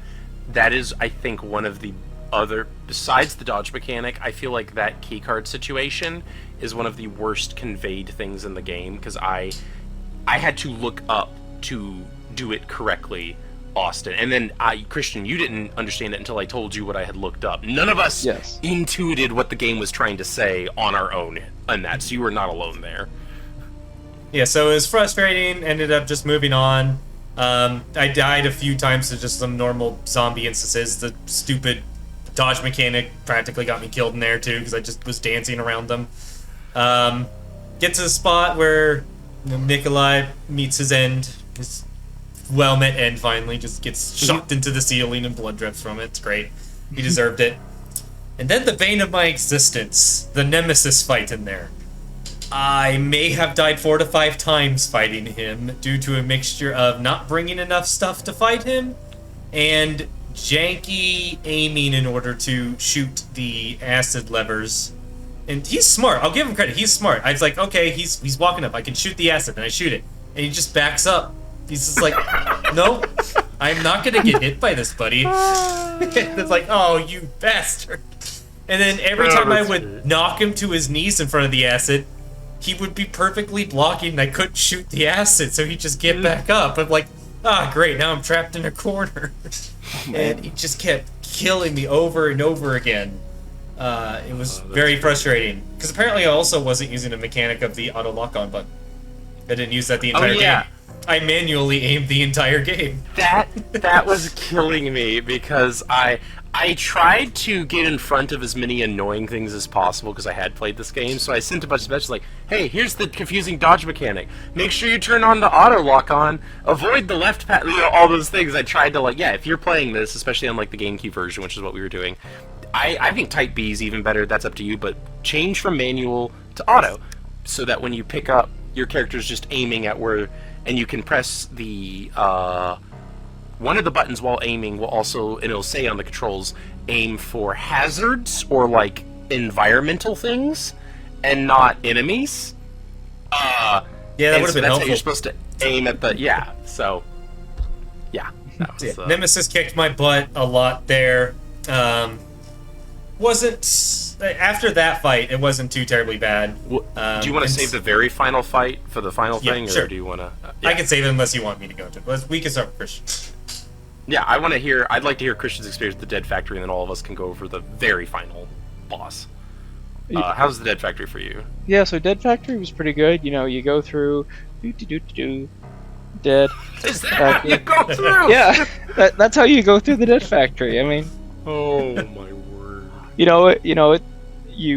You read some papers, learn some of the backstory. Okay, so that's what's going on. Okay, prior to the worm boss, in that cabin with Nikolai, there is gunpowder.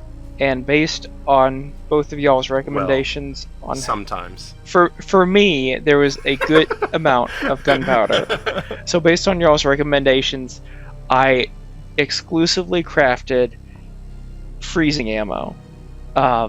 So I had like a 10 rounds. I don't think Austin used the entire game.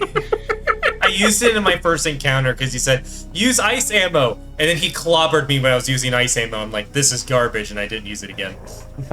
It takes only 12 shots to kill him with ice ammo, whereas it takes 60 with normal bullets or I just 35 had with shotguns. an idea in my head that they would have done more faster, but it was just he just kept tanking it and punching me in the face over and over again. I'm like, this is no better than explosive rounds. Nemesis does not show a lot of battle damage.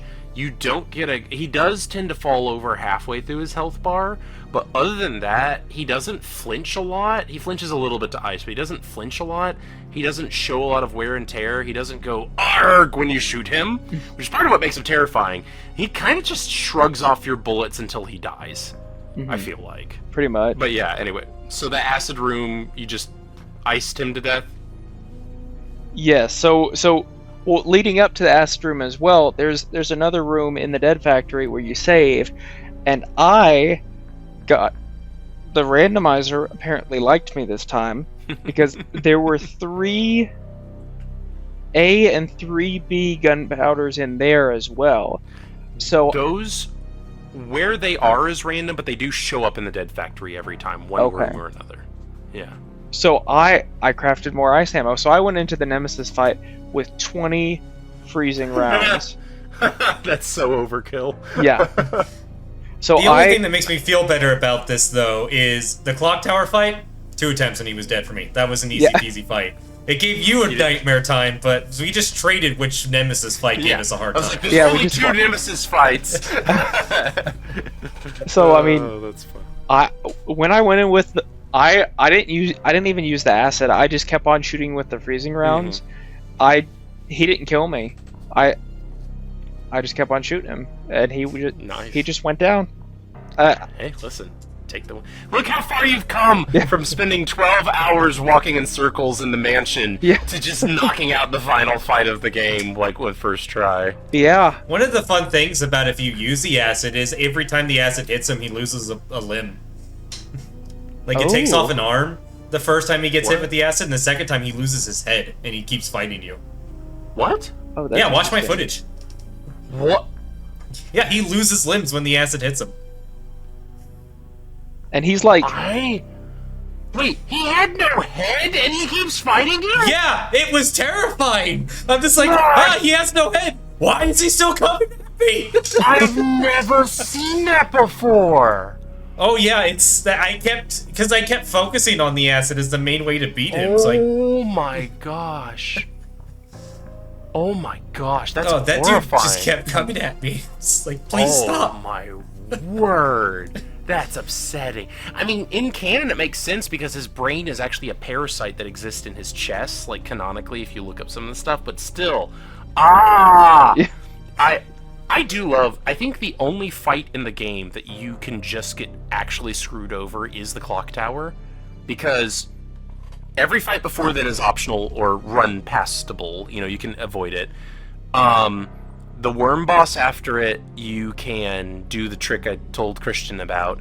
The acid room, even though that's not fun, if you're really low, you have to have a little bit of ammo, but as long as you can shoot I guess you could maybe even knife it, but as long as you can use the acid, if you're really low, you can use that. The only fight that there's not like a gimmick you can use to get out of jail if you're really low on ammo or heals is the clock tower. You just kind of have to be able to do that one. Mhm. But I do like that about this game, that even if you get yourself in a bad situation, like Christian did, in like 2 or 1, if you were in that bad a situation, I would have said, you went back a save even at one point, but I would have said, sorry, start your game over, or go back like several hours, and instead, you were largely able to, whenever any of y'all got stuck, you were largely able to, use the gimmicks or the mechanics at hand, and continue forward without having to, jump back a lot. I think that's a nifty thing about this game.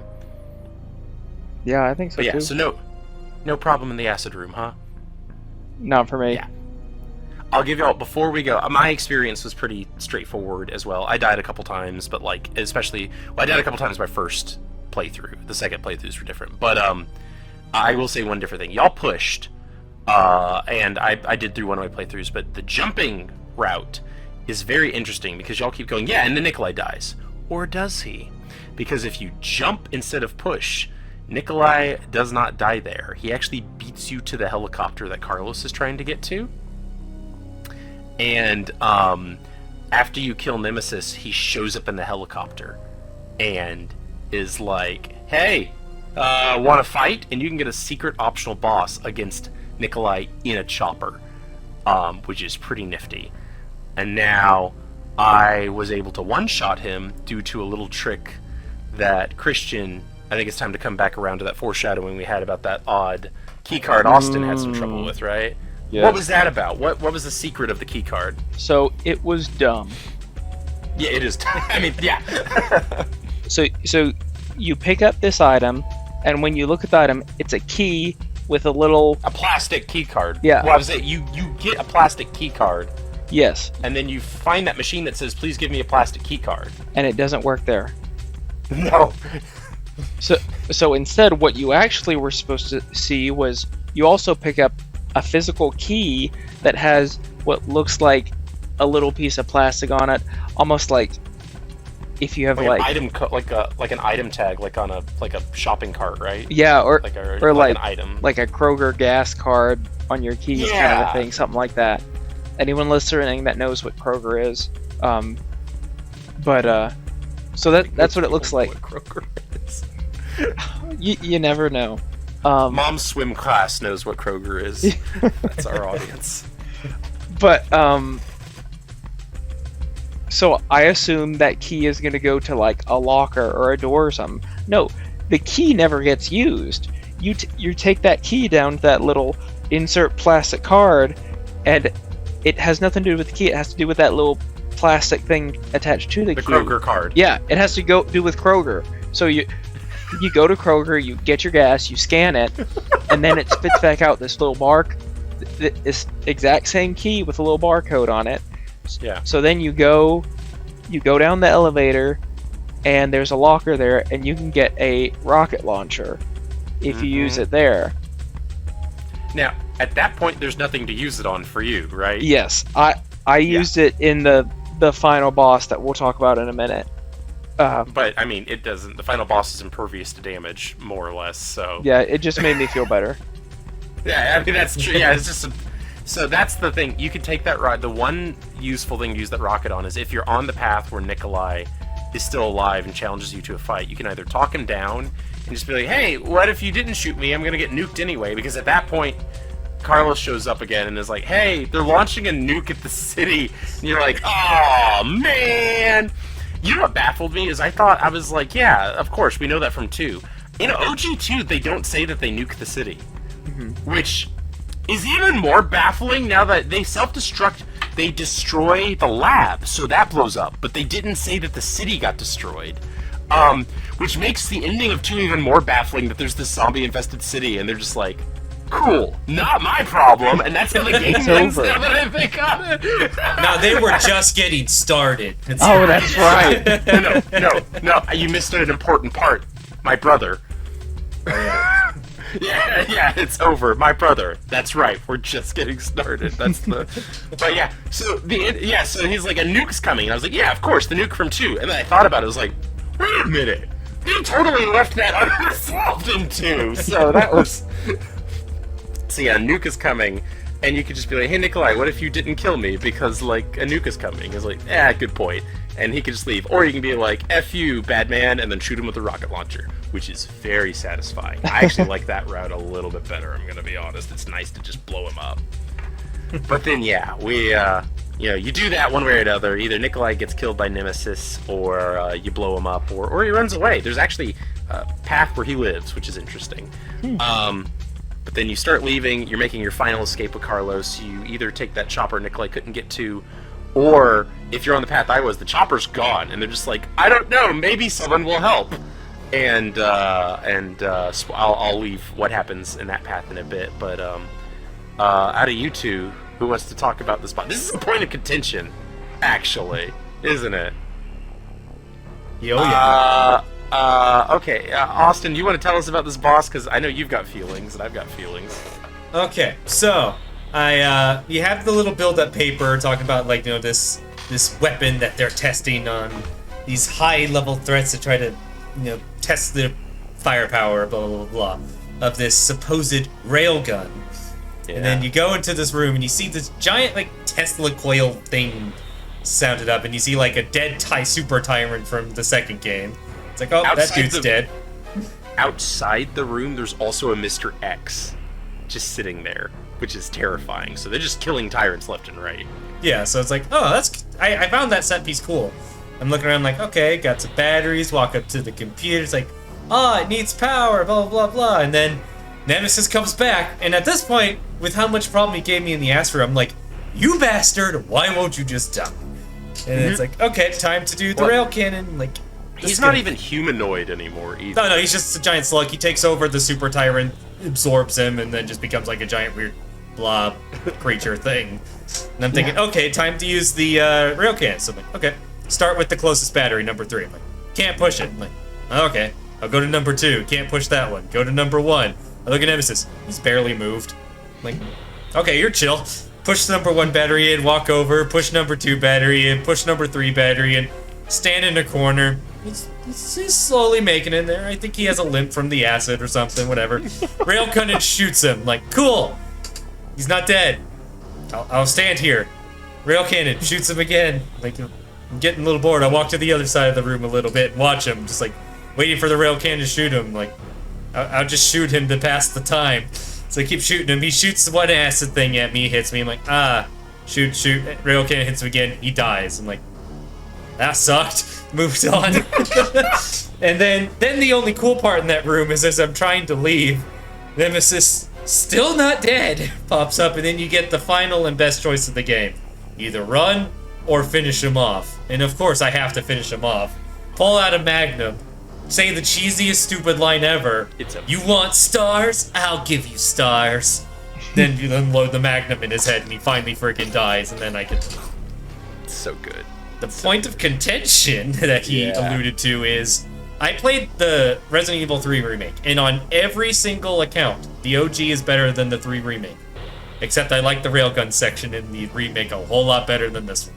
This one felt underwhelming and lame, See. in my opinion. We will have to get into more detail whenever we get to the remake, but no, I love this one so much more. The setup beforehand, the size and immobility of the rail cannon.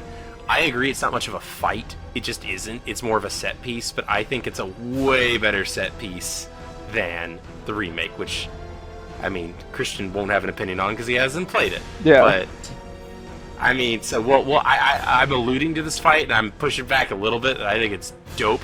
I will say one thing that Christian got to do and I got to do, which is the rail cannon only takes it hits.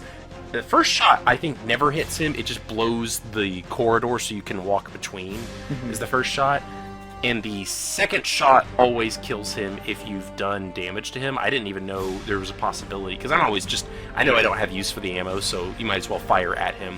And apparently that does speed up how quickly the rail cannon kills him, because I think for both Christian and I, after it blew open the corridor so that it could hit him, the first time it actually hit him, he just dies. Yeah. Yeah. So Christian, you haven't seen the remake. What are your feelings on this final set piece? So it was a little underwhelming. Oh, my heart! I mean, Oh, I like, especially with that first forced fight, it was so difficult, but also satisfying when you defeat him. yeah. And then the second fight, like at least for me, it was easy, but there was still some satisfaction there. I didn't really feel satisfied after this because it was like you're killing a slug, like You're just putting him down. You already beat it. The acid fight is the last true fight. This is you just sticking it to him for all the times he stuck it to you with the tentacles. Nemasquid, never again. All right. So, so both of y'all felt that the last encounter needed a little punch, huh? Yeah, it needed something. Man. Oh, I love it. It needed to feel like more of an encounter, because maybe it might have just been I picked the perfect corner, because he was nothing. He just walked into the center and stayed there. Like, he was kind of moving like a little bit up and down in the valley, but in reality, he wanted to eat railgun shots. That's all he wanted to do, and I'm just like, I'm just waiting for the door to let me to leave. It's like, Yeah. it was a kind of a bummer. All right, but we all agree that final choice was phenomenal, right? Oh yeah, he annoyed me so much the entire game. I was glad to shoot him in the face personally. Yes, exactly. So, and then what happened? I think you two had the same thing. I had a slight plot twist that we'll deal with in a second, but what happened after that? After you beat him? Got to the helicopter, and he was like, "It's time to go." Fun part, I love the little timer, because you don't get a timer for when like it's too late. You get a little radar, and you get to see the missile coming. I like that. Yeah. That was a I little did fun. too. I escaped right when it was about at the center, so it felt like as soon as I got in the helicopter and we were flying away and the missile flew by, I swear that was probably as much time as I had left. On the thing. Yeah, you cut So it it real felt close. accurate. Well, yeah, because Nemesis, it took so long for the railgun to kill him, but I guess that was because I wasn't shooting him for a while. I was just waiting for him to die. I think we both rocket launched him, and that just made it like, okay, skip to the end, basically. Yeah.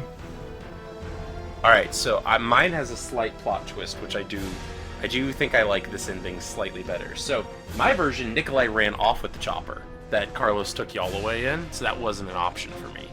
Nikolai's like, oh no, what are we gonna do? And then suddenly a mysterious chopper arrives and says like, don't worry, I've got your back, get in. And then they're like, what? Who would come save us? And you hop in, and they're like, hold on tight. And then Jill goes, is that you? Barry? And then Barry turns around and goes, we don't have time for this, let's go! And choppers you, yeah, it's awesome! Barry is the one that saves you if you jump off instead of pushing. And so I love that. I think it's great. Not that the other one's bad, it's still very good, but just that little bit of extra that I do really love. So yeah. Okay, so, looking at our stuff here, finished the game. we got some final scores, the same as we've had before. Austin, you want to read those off real quick? Yeah, sure. They're in So, the bin. yeah. So, yeah, multiple wins, of course, but you got a great E. Good job. E for everyone. You can just do the 'Cause first we all scores got an first, E. and then I'll talk about my Yeah. second. 4 hours, 46 minutes, and 47 seconds for you with only 6 saves. Look at you go. Yeah. I finished the game with a great E for everyone, with 5 hours, 49 minutes, and 25 seconds, and 23 saves. And then Christian got 5 hours, 40 minutes, 22 seconds, E grade, with 21 saves. So he did better than I did this time. I'm so proud of him. He's come so far. But yeah, so and what's interesting is there's you get little pictures that are in screens on that, and I wasn't sure. I got one that was just Jill and Carlos hanging out on a boat that I thought was weird, but I didn't know much about that. I couldn't figure out what was going on with that. Yeah, so this is kind of more of a fan theory, I guess you would say. Oh man, I'm pumped. You know something? So, and you already said this, but originally the plot for this game was gonna be Hunk on a cruise ship, and I am choosing to believe. If anyone knows for certain or can prove me wrong, please tell me. I am choosing to believe this picture is from that original concept, or at least an Easter egg from the concept. They get on the cruise ship to have that game, huh? That's your theory? that's my theory, because it clearly, like, the design of the boat, it looks man. cruise ship. It doesn't look. It does. It doesn't look just like a fisher's boat or anything. No, yeah. It looks romantic, and I mean, that's true. so that's my fan theory. I like it. I have some other fun facts, if we want to go into them. Yeah, no, hit me. I want to hear after that. You've already blown me away with they're secretly. Yeah, they finally think they're getting away from the death and explosions. It turns out they're about to be on Hunk's bizarre adventure. So I mean, I'm here for that. What else you got for me? Okay, so I thought this was interesting. So the writer for Resi 3, Yeah. I'm probably gonna butcher this name, so I Do your apologize. best. Yasuhisa Kawamura. That sounded good to me for being a Yankee, you know? Yeah. So he's just an internal employee at Capcom. He had no experience with Resident Evil before they told him, "Hey, you're gonna write Resident Evil 3." Yeah. And Poor dude. so after being told, he real quick was like, "Okay, well, let me play the games." So he played the games and then just wrote out a script. It obviously got proofread to make sure continuity and everything, but I thought that was pretty interesting that he had absolutely no experience with the franchise, and they were just like, "Write the third one." I love that. Yeah, poor guy. Yeah, imagine being told it's like, all right, you got like a couple weeks to just play through the series and write the next entry in our best-selling series to date at that point. Mm-hmm. Yeah. Gosh, poor guy. And then other fun facts. So like they chose Jill as just kind of an afterthought. Yeah. Because like Leon was in 2 and was going to be in 4. Chris and Claire were scheduled for Code Veronica, so they're like, let's do Jill. Yeah. But fun fact about Jill, if you paid attention to her voice, and I don't know if Oh it, no. if it Dude, the last one you told me broke my brain. What are you going to do now? So Austin might not get this, but Jill's voice was also on X-Men the animated series. No, it's all connected. They're all mutants. She was Jean Grey. Yeah! Yes. Oh my gosh! Oh, you're right! Oh no! Yes. Oh! Catherine Why did she Disher. just turn into the Phoenix? Yeah. Oh man, you're breaking my brain. She voiced by Catherine Disher, the same voice as Jean Grey, and she was Oh, both. She was looks like both an actress and a voice actor because she was also on okay. a number of animated television like Roly Poly Oly from the 90s. Oh my word. You're blowing my brain too. I'd forgotten about that until right now. It's roly poly oly, short and smart and round. It's all coming back. Yeah. But she also regularly participated in Care Bears movies. So there you go. The true horror. Yeah. Or the Care Bears we found along the way. Yeah. So Oh my I thought that gosh. was pretty fun. I'm glad you do the trivia because every time you come away with something that like reshapes my entire understanding of these games. I enjoy doing the trivia. Oh my word. And then just I'm never gonna be able to unhear it now. yeah. Well, What were that's you how I saying? felt all of this game. That's how I felt all of last game. So just hang on. Oh Now man. I'm looking forward to hearing Ashley in Resident Evil 4 is going to be another X-Men. Yeah. Oh no! Oh no! I'll have to do some X-Men all the research. way down. Yeah. X-Men all the way down. All right, Um, that's phenomenal. Yeah. But when this game came out, also in terms of like marketing for this game, I thought it was interesting that they poured this much into marketing after it was already it was a very popular series already after Resi 2. Yeah.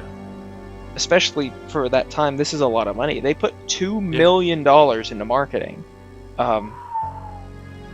which at that time, specifically for a video game, that's an awful lot to pour into marketing. I mean, it was a demo on Dino Crisis, and then they had print and TV ads, various incentives aimed directly to consumers, but all of that $20 million of marketing paid off because it Wait, 2 or 20? 20 million. Well, I thought you said 2 at first. I was like, yeah, that's a lot of money. 20 million? $20 million. Oh my word. Like that. That's a lot. But Austin, did you have something to say? Yeah, I'm a little bit of spoiler for a much upcoming episode on something for a different series. I really want you to look into whatever advertisement budget went into Halo 3 when we cover it, because it is the greatest campaign ad run of any game I've ever seen. Okay. We'll have to And I talk about the gotta know Halo more. ads when we get there. I can do it. I Oh love my I love these fun facts, so I'll keep doing them. Oh my word. 20 million for in the 90s. I mean, 99, I think. But like, still, this is a lot of money. That was real-ish money back then. Mm-hmm. Money used to mean something. You could, you know, buy a stick of gum for $1. Yeah. Yeah. But I mean, it paid off because it released September 22nd. Okay. What year? Does it say? Sorry. 99, I think. It doesn't say what year thought it was here. 99. I think it was It's probably 99. not. Editor David Dolan will put it up there. So it released September 22nd, and by October, it sold 1 million units. Dang, right off the bat. Yeah. Yeah. Resident Evil was hot back then. Mm-hmm. PlayStation Resident Evil was just on fire. It's what propelled Capcom from like kind of having some financial trouble to like being on top of the world, and then they were able to do a lot of experimentation during the next generation and stuff like that. So, yeah, that's bonkers. That's so cool. Yeah. Okay. Final thoughts. I can. All right. First question, as we're wrapping this up: is it too hard It's the hardest. We all agree this is the hardest one. Like by a, it's not even close. Is it too hard, Austin? No, definitely not too hard. Were the others too easy? Or is this just what it should be? One was pretty easy. One might have been too easy. I think Two two's easier than... was easy, but maybe not too easy. It was on like the kind of a chill adventure with a little bit of danger sprinkled in. You got a tiny bit of seasoning, you know. And then like 3 was like the well-seasoned steak in terms of difficulty. It was hard. It was an appropriate level of hard. Wasn't Nice. too hard though, where I just like even trying to rush through it, I didn't feel like I was hard stopped at any point. But it's like I was definitely put in my place at least a few times. All right, Neo. The one. Was it too hard? No. I think it was just the right amount of hard. Like I said at the very beginning, this, even with the difficulty, is my favorite Resi that we have played. Yeah. That's fun. That's fun. What would you have done if we'd started you on this one instead of 1? Oh my word, I would still be fighting Nemesis. We wouldn't be here. Yeah, so you wouldn't recommend people start with 3? No. Yeah, okay. Just Especially not if you're not used to tank controls. wondering. Yeah. yeah, you're glad you had a couple games to come to grips with that before we started tossing in Nemesis. Very much so. That's funny. Alright. I also don't think it's too hard because we were playing the first 2, and I kept saying, I wish it had a hard mode. And to its credit, this has an easy mode for people that you just start off with a full auto machine gun and a bunch of heals. So if you're really, really struggling, you can play easy mode and just get the story. I think it locks you into an E ranking. But yeah, related to the difficulty, I will say this. We mentioned the endings and our scores. So I got an E, and I went, no, this is my favorite of the original trilogy. I can't handle that. I gotta replay it and get a better score. You know, I gotta show these guys what's up. I'm the Resident Evil master here. So, and then I replayed it, going, I am gonna ace this. I'm gonna show y'all up. I'm gonna press y'all so much. So my second run through, I saved. How many times do you think I saved on my second run through? Yeah, one time I saved, a single time, and beat it in 3 hours and 9 minutes. And I went, who's the master? It's me. Come on, game, hand it over. And it said, C! C rank! 3 hours and 1 save was a C rank. And I went, oh, that's how it is it? So I went insane. And so I beat the mercenaries a bunch of times to get the points that get you the infinite weapons. Because I found out the reason I got such a low score was because 2 grades you low if you have a spray, you know, a green herb spray.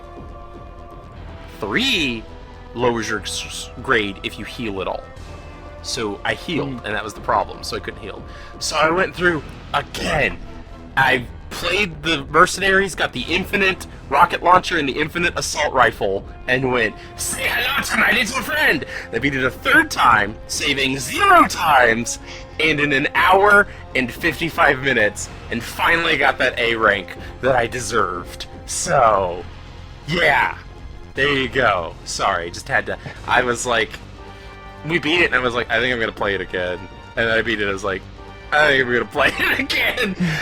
I absolutely loved it. So yeah, I don't think it's too hard. I think it is meant for fans of this genre, though, and I really appreciate it as someone who loves this genre and doesn't see a lot of these games still here. Second question from that, though. Is it scary? We've asked that about everyone so far. Christian, is Resident Evil 3 scary? Nemesis is scary. Okay, but is Resident Evil 3 Nemesis scary? Yes. Okay, because I say you said 2 was also scary, but 1 wasn't. So 3 also passes the scary test? I would say so. Okay. Okay. Austin?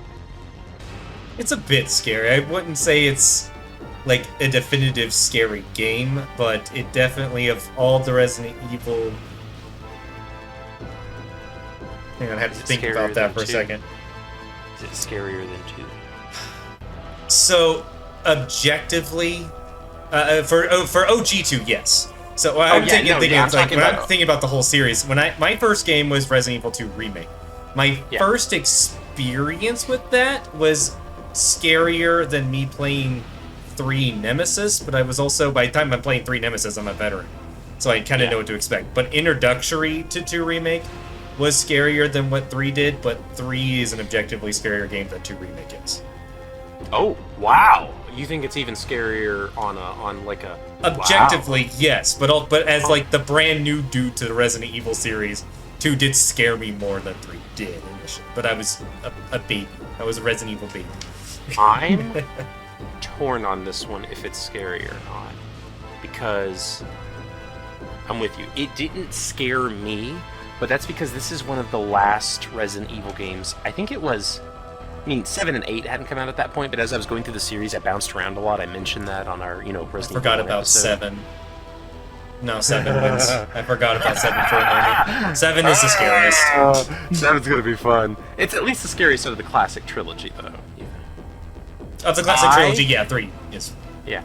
I don't think I ever found 3 personally scary, but it's because I was a veteran of this series by the time I played it, and I was having too much fun.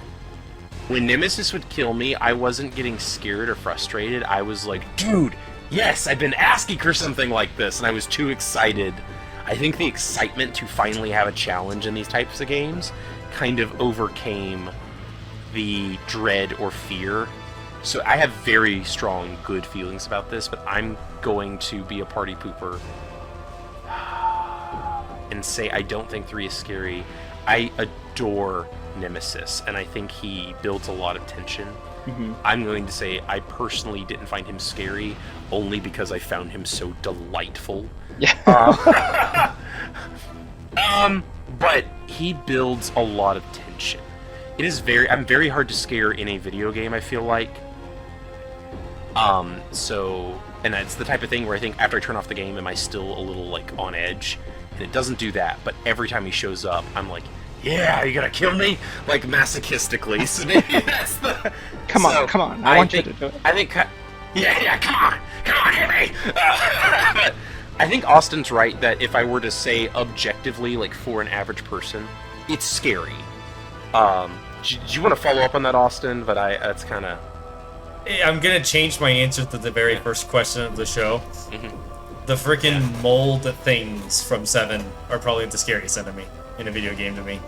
The basic enemy? The black mold things. When I first encountered those things, those things terrified me. And like, I'm in the dark corners of the basement, and these ooze things are coming at me. They're scarier than Nemesis in terms of scare factor. I have no idea what we're talking about. We'll get when to you 7. get to It'll be 7. Interesting. Yeah. I'm not looking forward to playing that one again. Yeah, it'll be fun. Those are going to be really fun. Yeah, I was going to say, but like what they could accomplish in 1999 on a PS1, I think is frankly incredible. Mm-hmm. Yeah, that's one of the things I wanted to ask. Like, what's the most impressive about this game? I think the fact that they're able to just get this much in on a PS1. I think Nemesis is the best stalker, at least, even if he's not the scariest. I think he's the best stalker type character this series has produced, and it's baffling that no one has been able to outdo a 1991 PS1 game in terms of making a stalker that feels really challenging but never unfair, and worth fighting, but also really appealing to run away from. For me, that's the most impressive thing. Christian, what about for you? I'm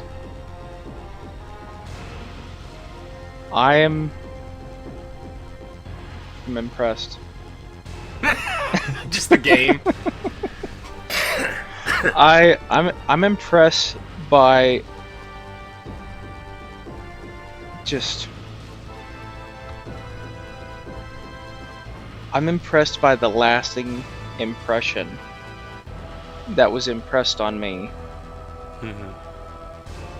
by Nemesis.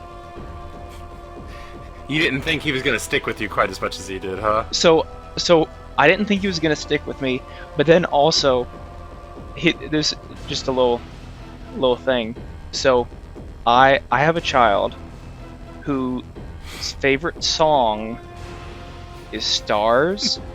The song is called "S.T.A.R.S." So my child will come up to me and go, "S.T.A.R.S, S.T.A.R.S, S.T.A.R.S." I can't help it. Like my eye might twitch a little bit. So that is what has impressed me. Oh my gosh. Yeah, outside. Yeah, no, that would qualify for the scary, where it's like it sticks with you when the game's closed. It's like I can still feel him. He's coming for me. Yeah. Oh my word, that's amazing. I love her so much.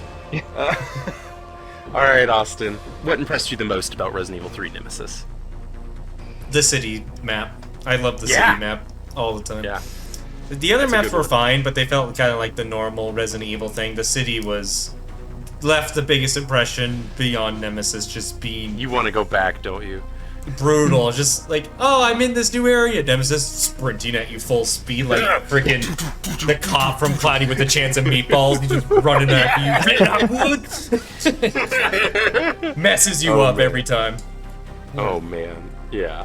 All right, flipping that back, Austin. What was your least favorite thing about this game?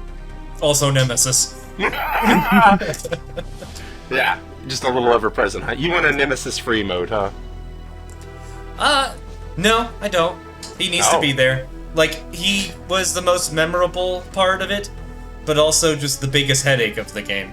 But that speaks to the game being really darn good overall, and the fact that just that persistence was a little bit aggravating to point, and the kind of the railgun section mixed with Nemesis was a little disappointing, but that's the worst part. Everything else is great. Nice. Christian, least favorite thing about this game? I did not like the brain suckers. It is mean of this game to, sorry, tangent at the very end, to introduce what are effectively 4 or 5 hunter enemies. Because the first game had zombies and hunters, basically. Drain Demuses were kind of there, but they weren't really like hunters. And the second game had lickers, replacing hunters. And the third game goes, okay, instead of hunters, we'll have brain suckers. And then there's a variant of the brain suckers that can poison you. That's fine enough. Oh, teehee, actually we'll also add in hunters. Why wouldn't we? And then teehee, I don't know if either of you noticed, but sometimes there will be hunters that are part frog, and if they get close enough to you, will just eat you and you die. One hit kill at full health. So, in a game that already has Nemesis, yeah, there are 4 or 5 hunter variants basically in this game. So, that's a little rude. Yeah. I'm with you on that. Yeah. So, for me, it's got to be the dodge. I love the idea. I think even as hard as it is, if it had just been the aim dodge, I wouldn't be upset about it. It's the shoot dodge, where instead of shooting, you roll into the corner do a and blow tango. yourself up. Yeah, exactly. That's gotta be it for me. Honestly, besides that, I almost consider it like a perfect game of its era. So. But yeah, that if I could take that out in a heartbeat, I would. Just be gone. Yeah. Okay. So it's my favorite part of these, as we know. The tier list. Wrap it up, because it's not just we know how we feel about these games. How does it compare about the earlier games, and how does it compare? How's your opinion changed of those? I'll go first. I've changed a lot on this. Where I'd put if it's A, B, C, D, F. We're doing letter gradings, right? I think so. Resident Evil 3 Nemesis is an A for me, A+ for me, very strongly. I really, really like it. If you'll recall, I still believe this. I've had time to think about it. Resident Evil 2 is going to be still a high B. I don't think it quite makes it up to A for me, but I had it a lot lower. It was a low C, and it's moved up to a high B. And then I will say Resident Evil 1 for me is a low B. Is how I would tier list these right now. Christian, what's your tier list? I would say going 3, 2, 1. Penguins. Sorry. That was fantastic. Don't ever change. I would say A, B minus, C plus. Oh, okay. So 2 and 3 are closer than 3 and 2 are, but each one is still in a different letter grade for you. Right?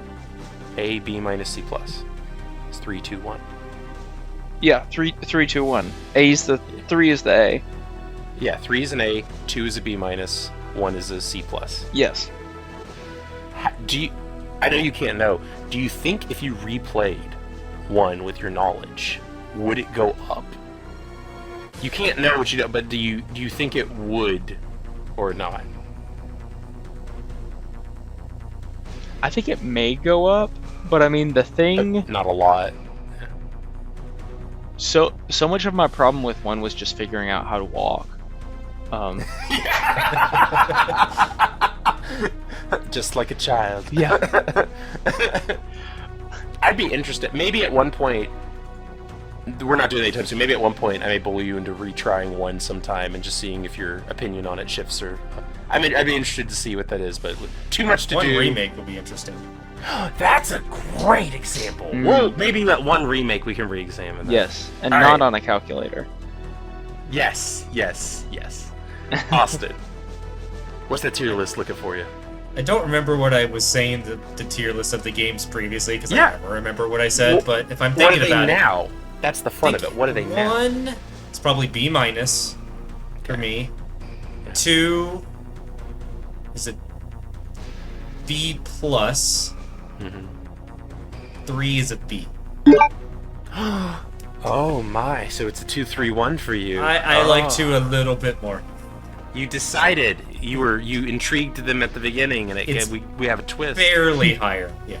Yeah. No. Like maybe I would argue that like Resident 2 is a B plus and 3 is a B plus maybe, but I would think I still like 2 slightly more. Yeah. Then I Yeah. like 3. Yeah. On the tier list, if they're all in B, it's gonna be 2 and then 3 and then 1, all on that. Yeah. Oh man, a twist. I like it. We got a little bit different. What's the thing that pushes it over for you? Pushes 2 over for you? The ending felt a lot more satisfying for it than the railgun section, and Leon. I like Leon a lot. Yeah, that's a good one. All right.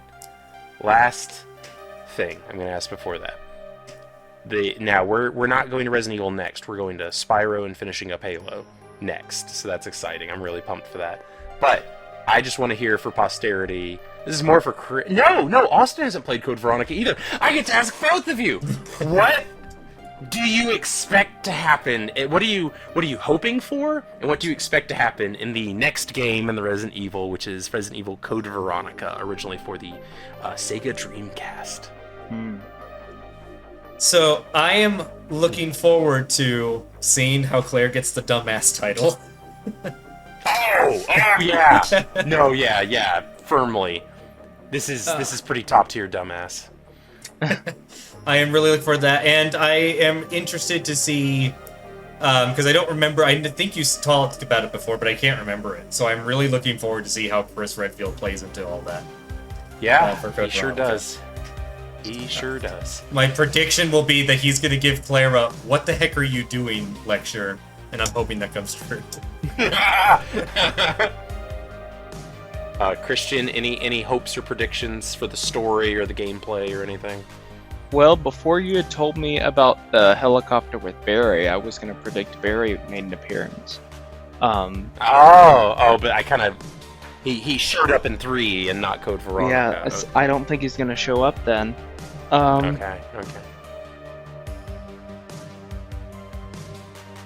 I think I just want to pull out something random. I think You did that once and it came true. Sorry.